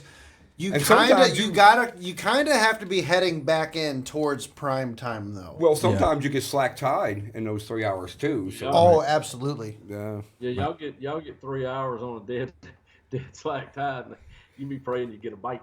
Yeah, Right. exactly. Yeah, or the last Thursday nighter was a flood tide. Remember? Yeah, it was horrible. It was like 3 fish brought to the scales or I something had crazy. a good one on because me and you fished it Yeah. together, and I lost that. But it was like no fish came to the scale. And then If you could fish that series 3 hours on Thursdays for a point series and possibly win $2,000 at the end of the series, would you do it? Is it worth it to you? Everyone's going to say yes to that, of course. Tom Overs won more than that last year. Dude. Took all our money every week. I mean, $2,000 ain't nothing compared to winning a Bassmaster Classic or Well, some no. shit like that. But for the local stuff, for a 3-hour series, it's 3 hours after work on Thursdays. And we're going to fish You them fish anyway. like we're gonna fish them anyways because we're bored. Why would you not enter into that? So we kind of got into it a little bit, but a big thing on the gunpowder in July when you get that grass is frogging. Like, do you have any specific frogs or techniques that you'd like to fish a frog that you think are absolutely killer? Because for me, like this year, it was a toad. The toad runner was a really big thing for me. But usually, I'm a popping frog guy. Like I'll throw that thing and just work it as hard as I can. Spro frog, dude. Yeah, normally if I'm fishing matted stuff, I like a Bobby's Perfect Frog snag crew. Oh yeah. I like the Freaking hooks Tom. I like the hooks in it a whole lot better than a Spro for that. But if I'm fishing open water and I'm walking a frog, like a Spro 60, the pointy nose, it walks really, really good. I get a lot of bites on the Spro popping frog, but that's the fish loosenest Jesse had ever been made, as far as I'm concerned. The hooks they're too little in it. That's what he said. I said the same thing. Yeah, Yep. but the Bobby's Perfect Frog. I've tried actions of rods. I've tried not setting the hook. I've tried setting the hook. I've tried. All I can tell you is that thing. If you get a quality fish on, you better not try to boat flip. Because the way the hooks are, even opening the hooks up and tweaking them and doing all kind of stuff, it's like you'll stick in the fatty part of the roof of that mouth, and when you go to fly him over, he'll either fall off on the floor of the boat, and you'll see where like 2 razor blades cut the roof of his mouth, where them hooks just cut him, but they didn't stick. Right. If you get a big fish that chokes that frog, a popping frog, it ain't good. If you get him out here in the lips, you're all right. But if he gets it way back in, it ain't good. We said fish a couple frogs around here from a maker called Tailored Lures, and he's got a light frog. It's a small-bodied frog, but he makes these frogs. Oh wow, that changed a lot. He makes these frogs with a big saltwater hook. I mean, they are hefty. You really have to let the fish eat this thing, and then you really have to set the hook to get these saltwater. It's a big saltwater, like thick. I can't even imagine. It's like a 6 or a 8 almost, in how thick the hook is on this frog. It's almost a beast hook. Yeah, Right. Yeah, it's huge. essentially, it's very big. It's got good a for frog. snakeheads. Yeah, we got a lot of snakeheads around here. That's another thing. Did you ever, when you were up here, did you catch any of those things? Oh yeah, I caught them there in the Potomac. Yeah. All they are is a bowfin, a colored. It ain't nothing but a bowfin. Same thing, a grinnell. Now, when you caught any, did you fillet them up and cook them, because they're actually delicious? Like bowfin are not that good to eat, but snakeheads No. are tremendous. I've never eaten one of them. I gave them away, the ones that I caught. They're Yeah, that's what I phenomenal. do. I give mine away. They're so good. They are so good. But I will say they are the biggest pain in the ass to freaking get your Oh, hooks yeah. out of. And get your boat all slimed up. It's Yeah. like catching a It's aggressive just eel. allowed to turn one loose. It's What was still that? just allowed to one back. You still supposed to kill them if you catch them? It You can release them. You can't transport them alive. yeah. You're not So you supposed can to either kill transport it them, but or you can release it. release them. Yeah. Yeah, I knew at the Potomac when we were there. The last time I was there, you had to kill them. Couldn't release them. Oh, they'll let you release them, but if you get caught with like one alive in your boat or back at the boat ramp, you can get in big trouble. So Yeah. you can either throw it back or kill it. So I usually just kill them personally. I kind of got the same philosophy on them. They stock all our lakes with landlocked, rockfish, stripers. And I despise them things. They were never intended to be put in a freshwater fishery and landlocked. Right. Well, they eat everything, and they're apex predators. They're apex predators. So you go in there and you put them in a landlocked impoundment. You totally change the predator to prey ratio, and the native fish like largemouth, smallmouth, spotted bass, they suffer because of it. Right. So we have a good comment on here, and we haven't really touched on this yet, but we kind of alluded to it earlier. But the comment is, while you were on the elites, while you fished the Elite Series, and knowing that the getting information laws are different now, have you I've heard different stories about, there's some guys on the series and don't name names if you don't want to. I would prefer if you didn't, but that definitely get information, and I'm sure that there's little things like that go around. We kind of talked a little bit about it earlier, but how important is that? If you were coming to the Chesapeake, to have a guy who is just an absolute hammer on the Chesapeake to be like, hey man, let's go fishing. How often does that kind of thing happen at the professional level within the rules, of course?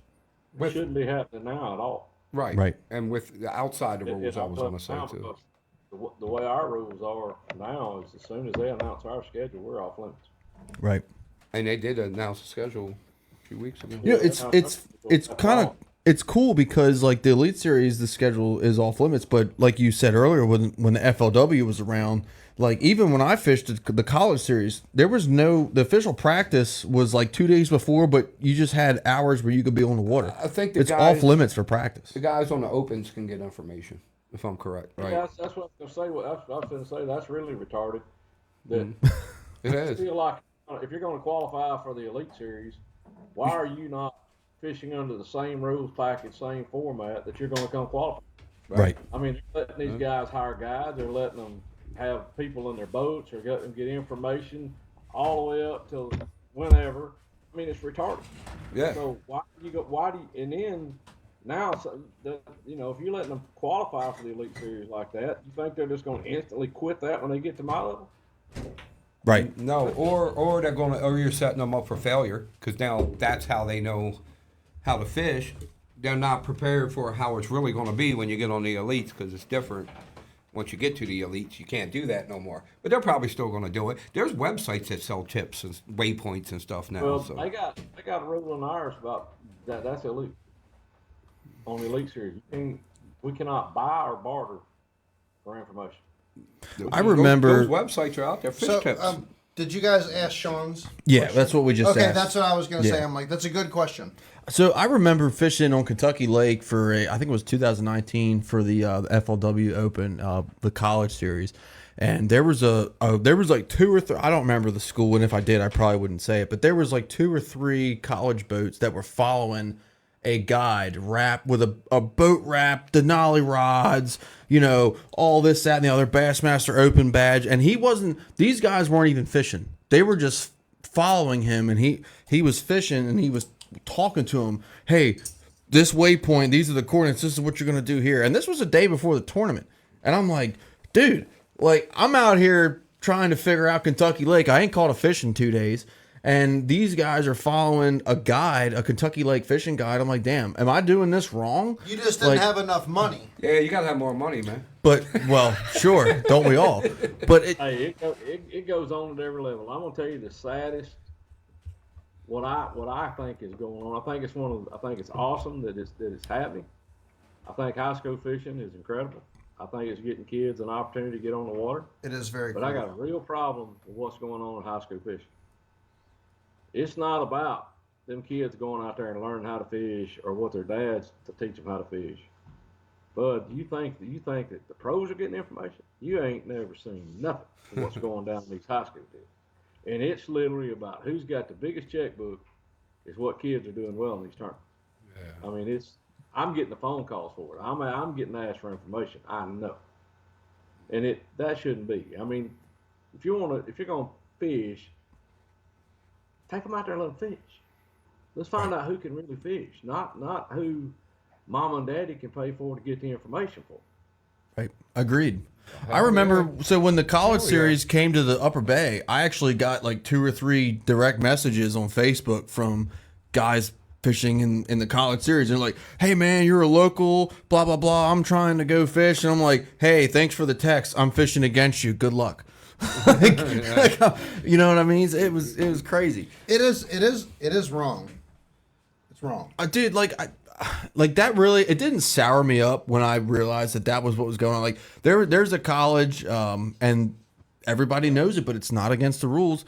At least it wasn't in FLW. I don't know since they went to MLF if it's different, but their coach, they had their college coach or faculty sponsor or whatever would pay a guide to get waypoints, and he would just give them out to the guys, give them out to the team, and say, "Here, go to this spot and throw it this." Doesn't even matter. High school, outside of high school, doesn't it? Be whatever. It doesn't matter. Right. Well, they that all was do the same exact but thing. that was the college series. I mean, and I fished the Northern Division. These guys, if they didn't win every tournament, they had 2 or 3 boats in the top 5 every single tournament. Every single tournament. Somebody makes a hat now. It's really good. It says, "Find your own fish."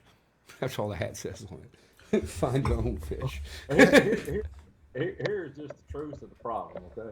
There's no way around. Anytime you compete for prizes or money, it's no different than racing or anything else. People are going to push the envelope to get an advantage. That is inherent in competition. Yeah. Now, there's no stopping it. I beat myself up over it. How do you police it? How do you enforce it? And honestly, it comes back down to the character of the anglers. And I've always said that you do the best you can to enforce it, to police it, and it ain't no different in golf. You watch a professional golfer, and it's straight up by it's character. I mean, it's respect for the game, it's respect for the sport. And as long as everybody's that way, then that's what it would be. But you got guys that are going to push that envelope, and I don't know how you enforce it. Other than, if, God forbid, if you ever catch one of them, I say you make an example out of him and you bury him. Right. That's all I've ever said. They caught some. Agreed. And if you catch him, you make an example out of him, and I promise you won't have to get but 1 or 2. Right. And you'll have everybody's full undivided attention. Right. Our sport pushes things under the rug. But just sit there well, here's the problem why. Let's just say you catch a well-named pro and you think that he's cheap. And first thing you do is you're going to disqualify him, right? Well, that's how that guy makes a living. And let's just say he didn't do it. So the first thing he's going to do is he's going to lawyer up on him. Right. Right. And then you got you a big old public PR nightmare. And unfortunately, here's the big rub. All these tournament organizations are sponsored by most of the same sponsors that sponsor the anglers. So if you go after him, now you're going to make a PR nightmare for a company that's spending all kind of money with you. So you're caught between a rock and a hard place. What do you really do? Right. I mean, without video proof somebody's done something, it ain't no good to worry about it. Because, I mean, just go fishing. Yeah. It's literally... And I don't think, honestly, I fished against these guys day in, day out. I really don't think that they're doing it. I mean, I've seen the biggest thing that tips me off that something, as long as I've been doing this, that something's up, something's fishy, is when I get a first-year guy that shows up, fish the Elite Series, and I've been to all these lakes, and I pretty much know after a number of years kind of how it fishes and where the good areas are, where the bad areas aren't. And all of a sudden, you get a rookie shows up and he's on all the juice. Yep. The smells, boys. Yes, sir. Something fishy going on. Yes, sir. Right. Right. Somebody's a talking to somebody, straight up. You guys might not know, but Matt makes the is it the how you say it, Tato? I want to say the pole. Yeah, and glide baits. Oh, he makes glide baits too. Oh! That's right. Yeah. Oh, here we go. Hold up. What kind of glide baits you making, sir? The best that can be made. Go check them out. TatoDesigns.com. Yeah, Tato. So TatoDesigns.com? ADDO designs.com. Okay, I- right on. I have I'm a big swim bait fisherman personally. 6 inch to 6 inch, 7/8, 6 inch, 7 inch, and 8 inch is kind of what my confidence is right now. I'm looking to throw some 9 and some 10 inch glides possibly this coming We season. got a 7, a 9, and 11. So while we're on the Hold on, hold on. topic, Yeah, before we get off of that, what I was getting at originally was the Chatto. I own 3 different YOLOs, and they all broke. And I don't know if you guys seen the pole that he makes, but it's so I was watching Scott Martin one day. I believe it was Scott Martin, and I was like, man, that pole that he's got. I keep breaking what's up, YOLO Petey? poles. And he actually mentioned it one day. I looked into it, and he was like, "Yeah, Matt Herren makes these. I got to get me one. They're like way better than the YOLO." Trust me. So before we get completely on the swim bait thing, so we were just talking about with I'm the ready to go off information and right now. stuff. Swim Now you baits, gotta start swim off baits swim is bait. like Yeah, my right. passion, bro. Do you Come I'm on. gonna get a beer. Do you remember that and it was a big thing for a while in the opens? It was like early summer where that guy, I think it was Eufaula, was saying, "My name is so and so, and I own this lake," or whatever. Like, and then we never really got an answer for that. Like, somebody said that, oh, it was somebody's buddy that was trying to run people off of spots. Like, what was your opinion on that whole thing? If you remember what I'm talking about. I know what you're talking I about. think everybody that stayed in that house should have been disqualified for the year. So I agree with you 100%. I don't agree with them disqualifying him for a day because it wasn't just the day; it was the whole term. Right. And I think that everybody was staying in that house. They were staying with that guy. Right. I don't want to say no names, but every one of those young anglers that were in that house that was going on. Right. You don't stay in a house with that guy and him go out there and do it that you don't know what's going on. Right. And So every one of those anglers. So you think he was running people off of the spot essentially? Oh yeah, I think that he told those kids where those spots were. I think that was very deep involved. I don't think it was handled the right way. That's my opinion. But I think if it would have been me handling it with the video evidence that I had, every angler that was in that house, there was 3 of them staying in that house. Yep. You would have been disqualified from the opens for that year. Yeah. That You would not come back. That video irritated me so much because, so like, I know you fish the Potomac in the Bay, and like in the Potomac in the Bay, you've seen them, the flotillas of boats out on the grass. There's 20, 30 boats in an area, and for the most part, everybody's respectful. Yeah. But every now and then you get one swinging Richard that owns the place, and they want to run people off, and like that video just reminded me of some experiences I've had on the Potomac and on the Bay where people were like, well, I was here Wednesday and I didn't see it. Well, sorry, I have a job, dude. It's Saturday and I got here first. I don't know what to tell you. But I agree with you completely. I think that was a very poor handling of that situation because it was clear. Like once it all came out, like it was clear that this guy was running people off of spots. And not only did they not disqualify for more than the day, they didn't say anything. They said, "Oh, hey, we disqualified it for the day. It's over with." And we're like, whoa, hold on a minute. There's more to this, than nobody. This went on for weeks, dude. Yeah. This filled my feed on Facebook for weeks Yeah. to the point where I was sick of it. Well, the deal was this: if you went back and done any investigating, and you'd looked at social media feeds, there were a couple of those anglers that had put videos up there that they were staying at that guy's house using a pontoon boat that were sinking those brush piles that he was running everybody off of. Wow. That's crazy. This was a planned, well thought out deal, and then there was other people found those brush piles, and in order to keep those guys off of them, the gentleman that owned the house was down there running guys off. And there's no way that those anglers that were fishing those brush piles did not know he was going to do that. Right. I have heard that this fellow was actually known before this whole instance. Well, happened. he gave a fake name in the video and everything. The real he claimed he was Bobby Paget. Bobby Paxton. Paget.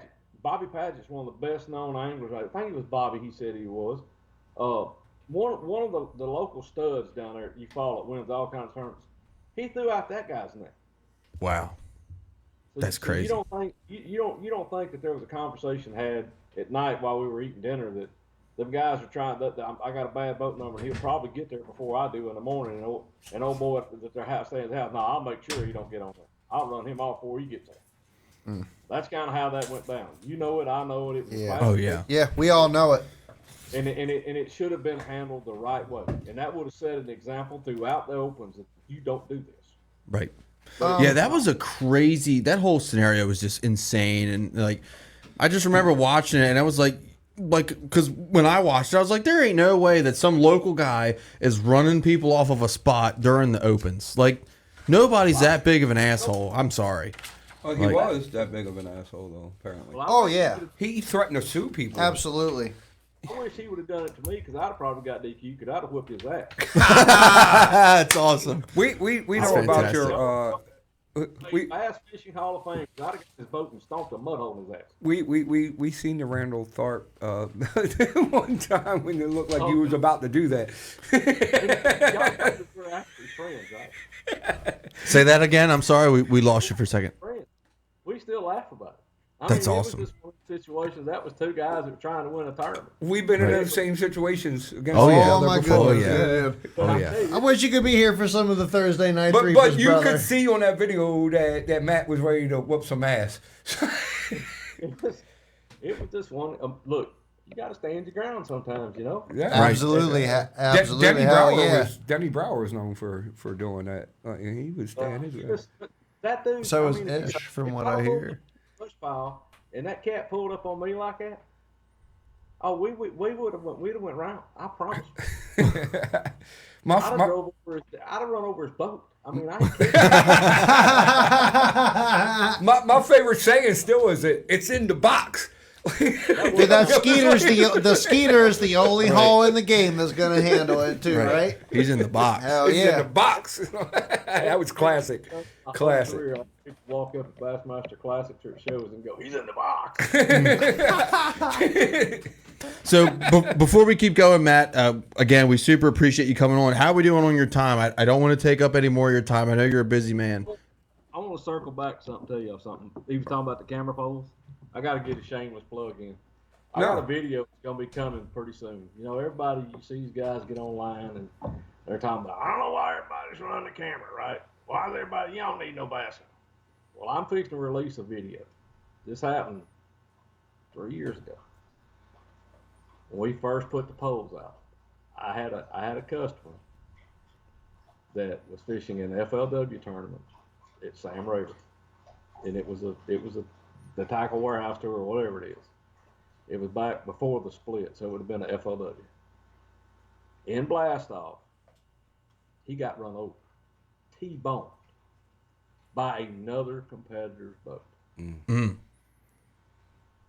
The other competitor was running the YOLO tug. And he was 60 boats behind this guy. He told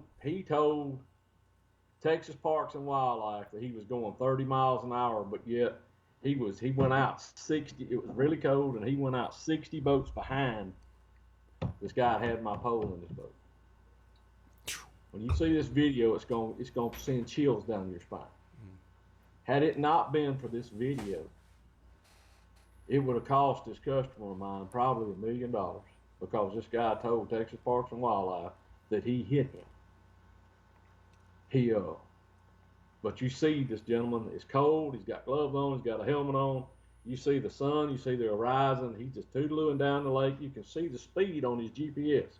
He told me, he said it was cold. I was running 55 miles an hour. And out of nowhere, in the blink of an eye, he gets harpooned right in front of the console. Damn. God damn. Hit his boat. He goes out. They were both ejected in 50-degree water.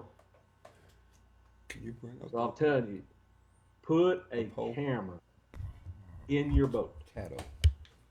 For your own, everybody that goes out on the weekends, we all see the Karen incidents or whatever. Put it in your boat, man. Just put it in your boat. In this Sue Happy world, that's the reason why when Bass decided we had to run cameras, I had lost a couple fooling around trying to do social media content because either suction cups on windshields or whatever, break out of light bases. And I'm like, well, I got to run a camera pole. I'm gonna run something that's gonna stay in there. Well, these mounts that we're making, we make them for all different kinds. Every one of them, I promise you, they will stay in your boat. So God forbid something happens to some idiot, you got video. Right there. Yeah. Hold on, we're trying to bring them up right now. And share an image of them, but look at that. That ain't no YOLO. No, tell me, just trust me. My YOLO I got now is riveted. I had to rivet it back together. That's serious. Yeah. That's awesome, man. It looks really good. Yeah, Wow. it is. Looks dude. really solid. Yeah. Can you share Go that? and see these, or they got we got some that go under gimbal mounts. We got one that's called a custom. And every bit of that is solid 3/4. It's the bar and the blocks is all 3/4 inch aluminum, solid machined, anodized, powder coated. You're not gonna break it. And the price isn't that bad. The price isn't that bad, but just as much as a YOLO and way better quality. We just posted that link in the comments right below if you guys want to go check that out. It's less, so It's less than the YOLO. See that? It's even less than the YOLO. I hate YOLO. I broke so many of them. I hate them. and look here, it's all made of it is in the States. It ain't none China. There you go. Made in the USA. Yeah. Yeah. Hold on. I think they're working on sharing it. Is my brother on it? Oh, by the way, Chad, my wife said you ain't sharing on YouTube, but I'll repost it on YouTube later. We're just on Facebook. I attempted to, and it wasn't working out. See the glide baits on that website? Yeah, that's what We're getting ready to look at it right I now. had to it was like pulling teeth not to get him to click on the glide bait to show the pole. He's like, I was like, wait a minute. Yeah, I was that's my son's deal, the glides. I was over there sanding primer on glide baits this afternoon I did 85 of them. I told him, I said, I'm the cheapest labor you ever had in your life, boy. You before fishing, if I'm correct, you were a mechanic. Is that correct? I worked in the body shop my day. Yeah, body shop. Body shop. Man, hey, I'm gonna have to call you up because I got this. I'm redoing this bullet, and I gotta repaint the top cap. And it's like, dude, in my head, I'm like, oh my god, this thing's gonna look like shit, because it's a total DIY. I've never actually restored or flipped a bass boat, but this is my first one, and it's like, it's fast as shit when I take it out. But right now, it looks awful. Like, it looks so bad because the guy who had it before painted the top cap, and I'm like, man, this is like, you can't bring it back with the wet sand and to re-gel coat. I'm just not gonna put that much money into it. Dude, but are you trying to flip it, or are you planning on keeping it and then selling your Ranger? I haven't decided yet. Just curious. I haven't decided yet. You can go with a solid color and just basically sand it all down and prep it and spray, just spray it solid gel, or they got some paints now that are as hard as gel coat that'll hold up, that aren't gel coat, a lot easier to work with. There you go. Very cool. Paint just as good as gel coat. Let us know. Can you guys still hear us? We are on Tado.com. Yep. Tado Designs. We are on TadoDesigns.com. We are screen sharing TadoDesigns.com. I just want to make sure that we can hear, so we can go through the shop right here. We have several really cool designs. 7-inch glide. Ooh, I like that swim I see bait that head, 7-inch too. glide right away. I like that. See, it's a really, really nice shad profile.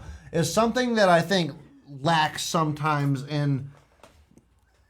I think sometimes some of the profiles are over.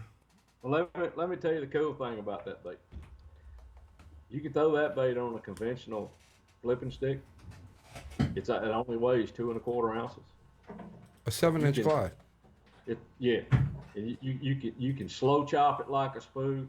You can slow sink it. You can literally get in on the banks of the Gunpowder River and go down the bank with it.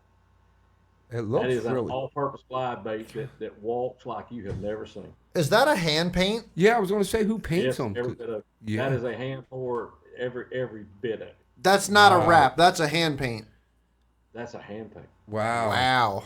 Yeah, that's nice. That's sweet. Okay. Yeah, that's nice. He's got to do an LY. We got a lot of Do you know what kind of hooks he's got on it? Yes, sir. They're on or STXs. Okay, he's got.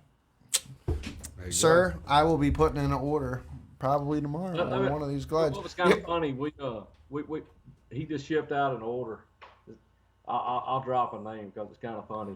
They won't, I guess, because they know Josh is my son.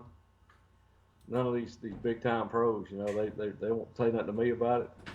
But Matt up here at the Tiger Club, Douglas, that's got a big order of men, and there was out of that whole entire order, there was 3 customers actually got a bait, and the rest of them went to Elite Series guys or MLF guys.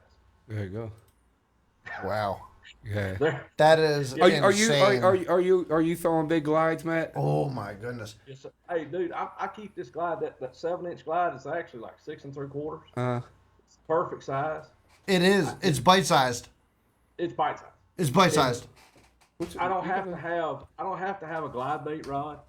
I throw it on 20-pound fluoro, Yeah. and it's just a tool. And the cool thing about it is the sink rate. You can throw it in the middle of a lay down and it'll float long enough. You can sit there and walk it. Yes. You don't get hung up. You throw it around docks, and it's just a when you come up to a piece of cover or a point or something, you know one's at. You pick it up, you throw it, you know, and you kind of search that area, and then you go about your business. It's just a weapon that I keep on the front deck all the time. Hey, not to cut you off. We want to give a big shout out to one of our big followers, Sean Johnson. He's one of the owners of Maryland Bass Fishing, and it's a big page. Love that page. He's always tuning in, giving in some good insight. Thanks for following us, brother. Tuning in. And dude, man, the swim baits, the glide baits, I'm definitely looking into them. The glide baits is it's one of the things that I strive during our podcast. I always try to put some input in swim baits. I love encouraging people to throw a swim bait. If you don't have a 6-inch mag drift, if you don't have some type of cheap glide bait, a lot of times I recommend, I will take one. A lot of times I recommend a 168 S-Waver. Something cheap for somebody to get started with.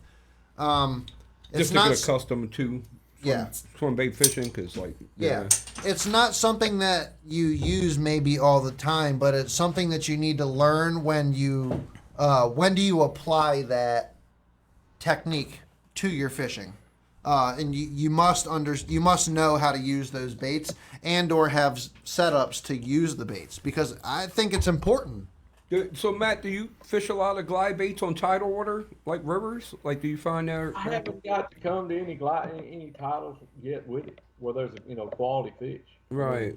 The only title we fished in recent years, we went to the Sabine River, and there ain't nothing down there bigger than the glide bait.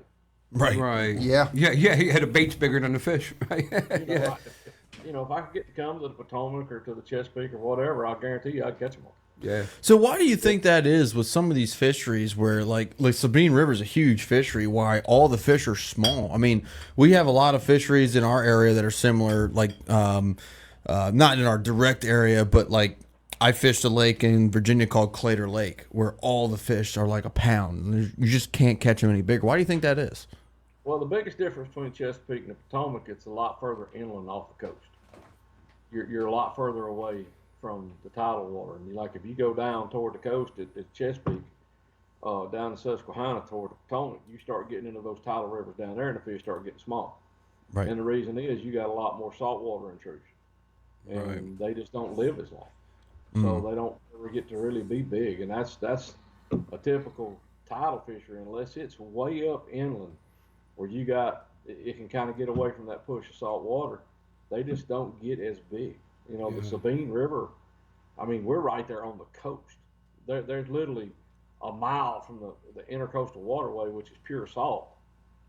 There's a saltwater barrier there that you got to go through to get back into these places. And I mean, but still, it's not like a complete dam. It's just a barrier to slow the flow. So and those are what I call native greenies. They're just little marsh babies. Right. It's a true native marsh bass that does not get that big. And the fish that you see caught at the Sabine River, those are fish that Texas Parks and Wildlife or somebody has put in there that's got Florida strain genetics. So that's typical tidal fishing. Yeah. You gotta get like away.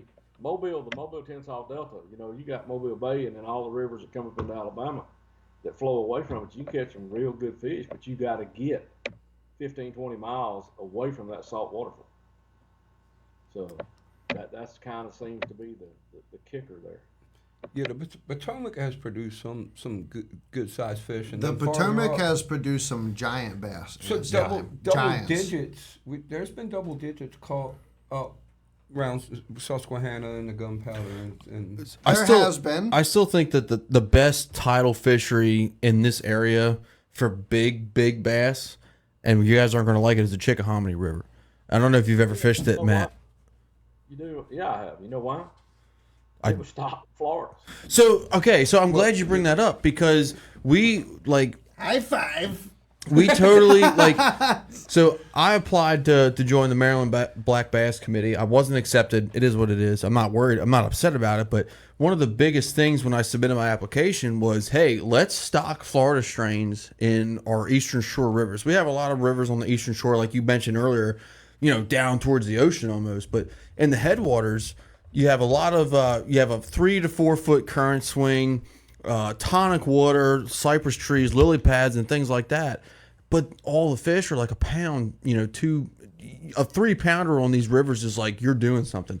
And they just refuse to stock F1s in there, and it blows Do my we mind. have the ecosystem to support F1s? Yes. Well, Yes. The problem, You think so? Because I feel like Maryland's Hold ecosystem. Go ahead. the problem you have is the short life expectancy. Right. You get a big flood tide, or you get a hurricane, or you get any kind of major push of saltwater intrusion up into those rivers, and you're gonna kill off a bunch of fish. Right. And for whatever reason, that native strain of bass that's in those rivers, they are more saltwater tolerant. Florida can't stand it. Right. Maybe a pure strain northern could. You'd have to talk to the biologist and which one's more saltwater tolerant. But it's kind of like a vicious cycle. It's like we was talking about the Middle River. The years that you got really good grass, I mean, they've done everything they could down there to get those fish to come back from the kills, and it's either been pollution runs in the back of it, or it's been saltwater intrusion from major storms to kill those fish off. So it's just a vicious cycle, and that's just the inherent nature of saltwater fish. And it's cyclical. You'll go through a 7 or 8 year period where you won't have any storms, you won't have any saltwater big push of intrusion. Those fish will spawn. You'll have 7 or 8 years of spawn. They'll have really quality fishing, and then all of a sudden, boom, it's gone. Major fish kill. Right. I got a And you start from square one. That's just title.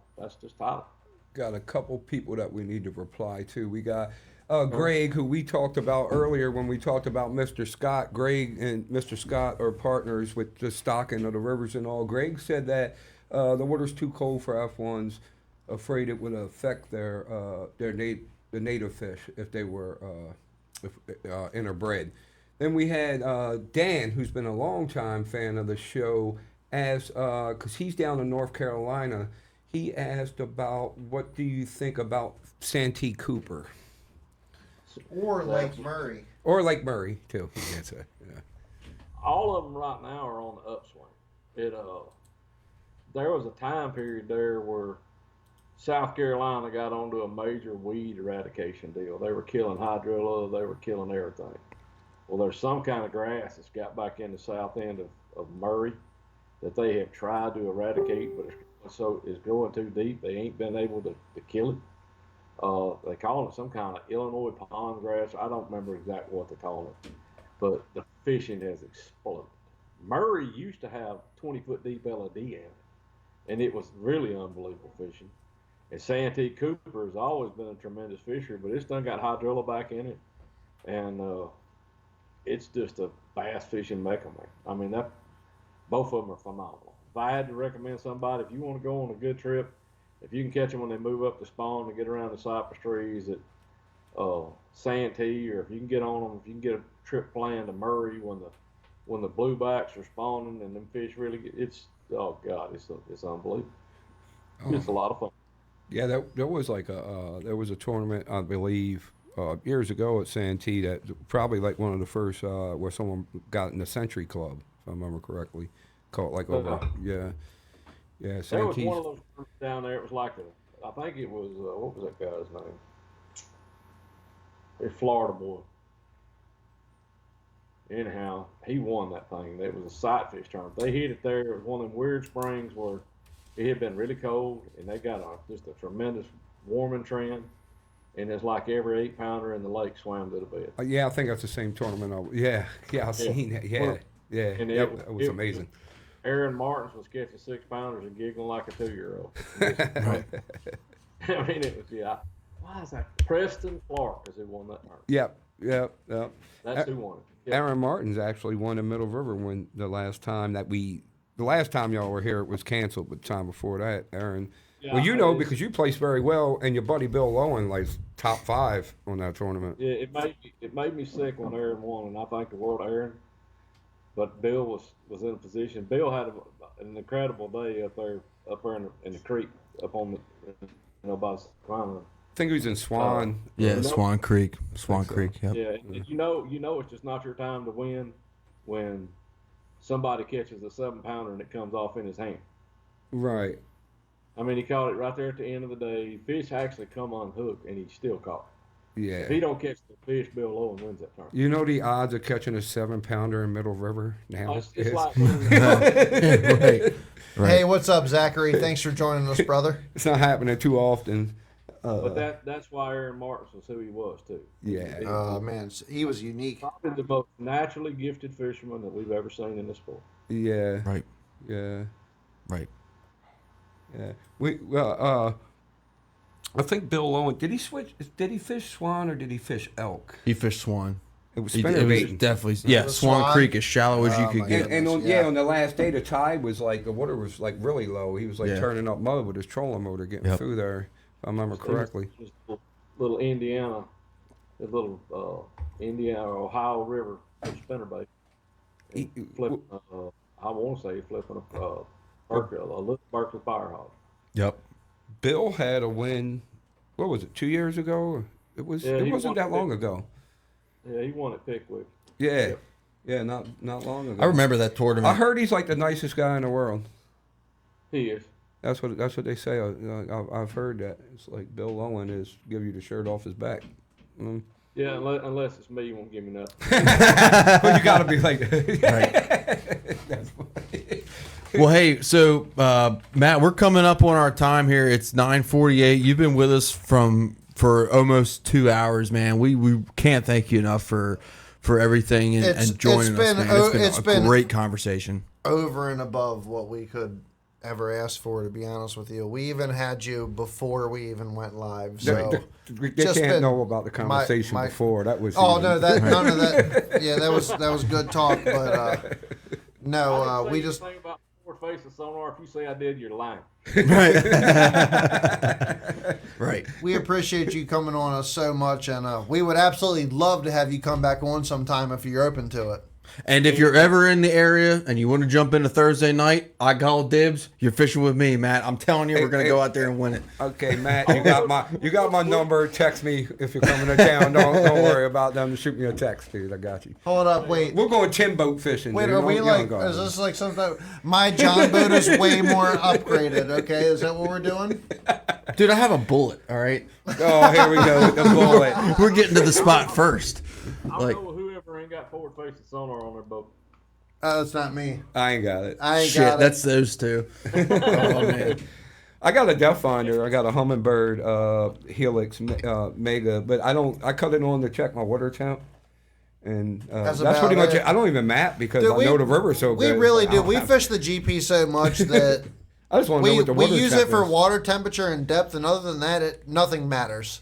I found- We know exactly what we need to go fish. It's Right. just Right. do the conditions Well, I've been fishing it my whole allow life. us to do what we want to do. I've been fishing it my whole life, so like, Except for me, I'm throwing a 9-inch glide bait all the time, so whatever. If you get a bite, you're winning.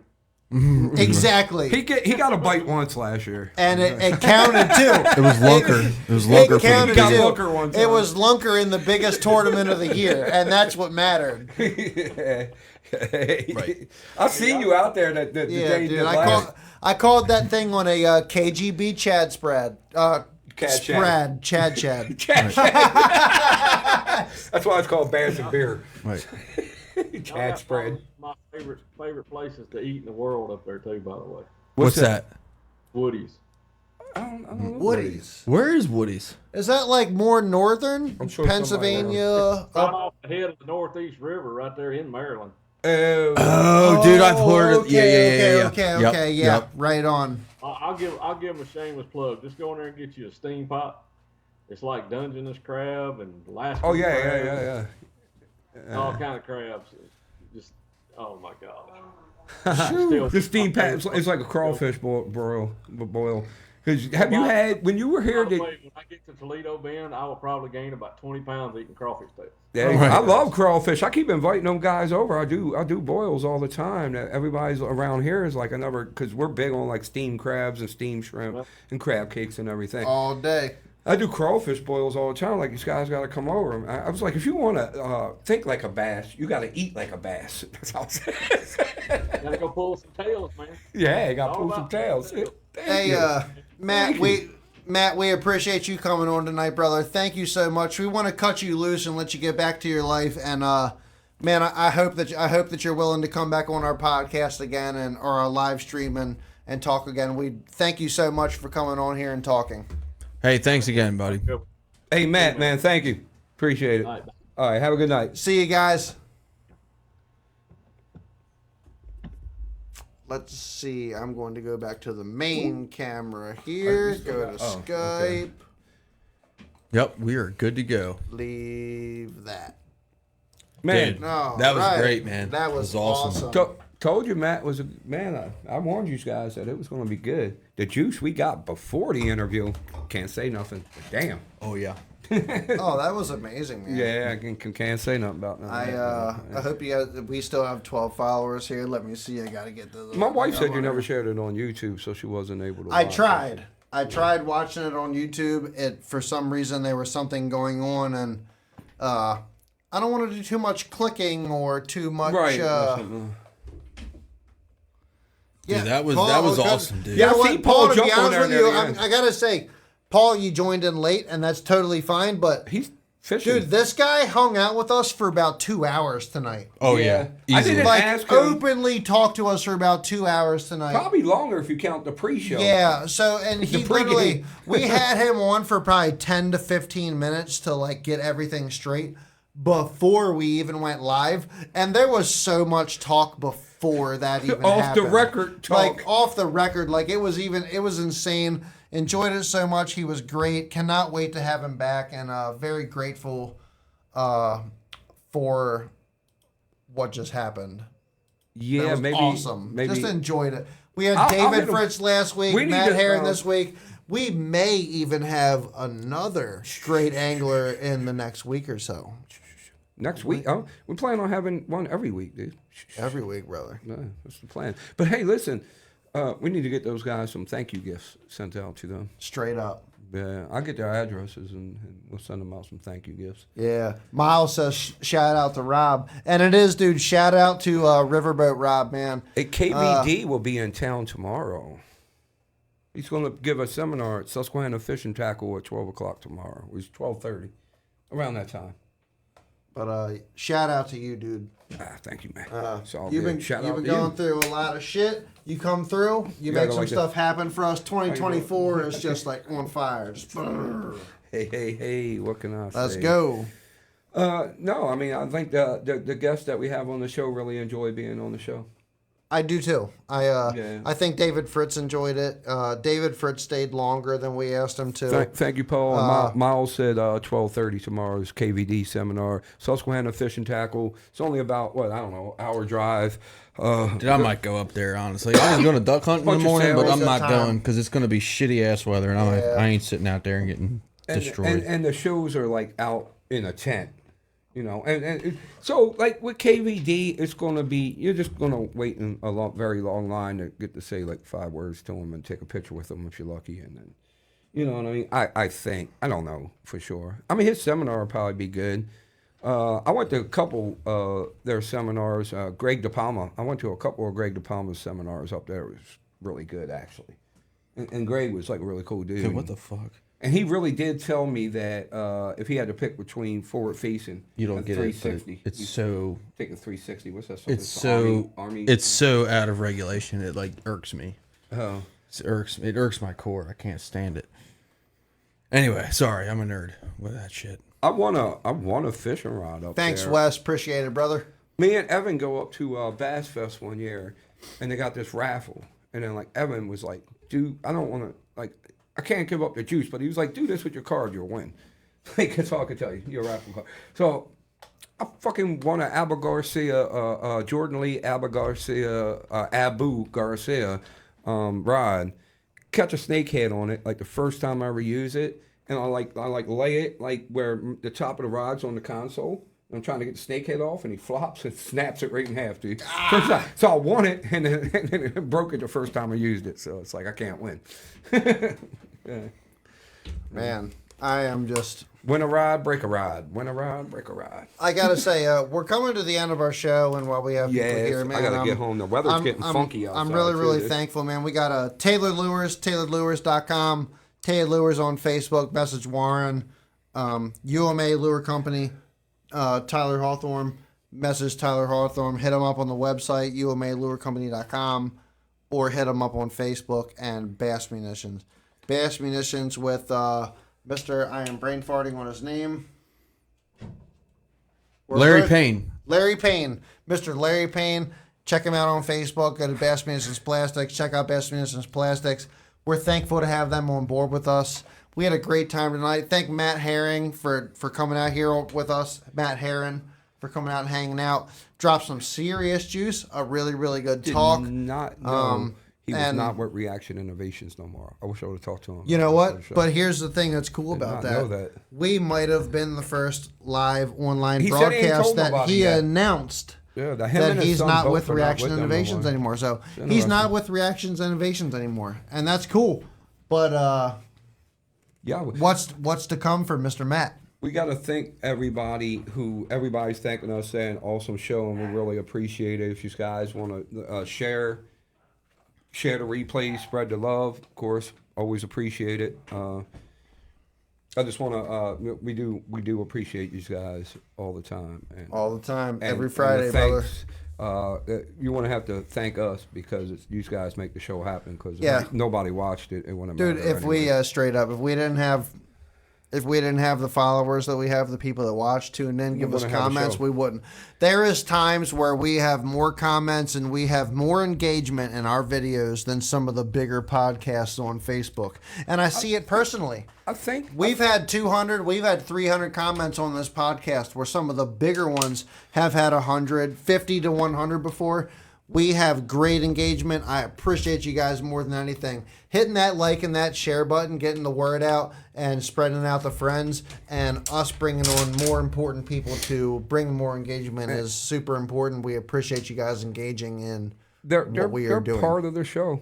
Like we consider like 100%. our lawyer 100%. listeners that are here every year. Right. These guys are part of the show, man. 100%. We try to ask all your questions that we can, and we got to say what's up to Paul. He's down in Lake Anna with Kevin. Kevin Lake and Paul's Anna. down there. Paul and Kevin's Kevin new down at Lake nickname. Anna. And Jason. Jason's down there So too. you're Seabass, Ranger Ramon. Mr. Snails might be down there as well. Got a new Snails Wheeler? Kevin doesn't have a nickname, so I'll just say Skeeter. His new nickname is Skeeter. I'm calling him Skeeter. Skeet Skeet. Skeet, something, Skeeter. Skeet, Kevin. I hope Paul's got him watching Old this. Kevin Skeet Skeet. Oh, Kevin Skeet. Skeets Kevin. I like it better like that, like, oh, Kevin Skeet. Right? High five. Shit. I gotta get Crazy, myself on the road, man. That weather's getting Yeah. funky out there. That rain started, that wind started. Right. All right, y'all. Good one though. Absolutely. We're out for the night. Thank you guys for joining in. Matt Herren on. That was awesome. Let's go next week. Peace out. Oh, almost best up. What's up, Frank? Jason, Snails, everybody down there with Paul. Hey, Peace what's out. up, Frank? Good luck, I'm fellas. holding the pose. We have to do the peace out. Oh, is it peace or is it? Hold on, watch this. Ready? Bye.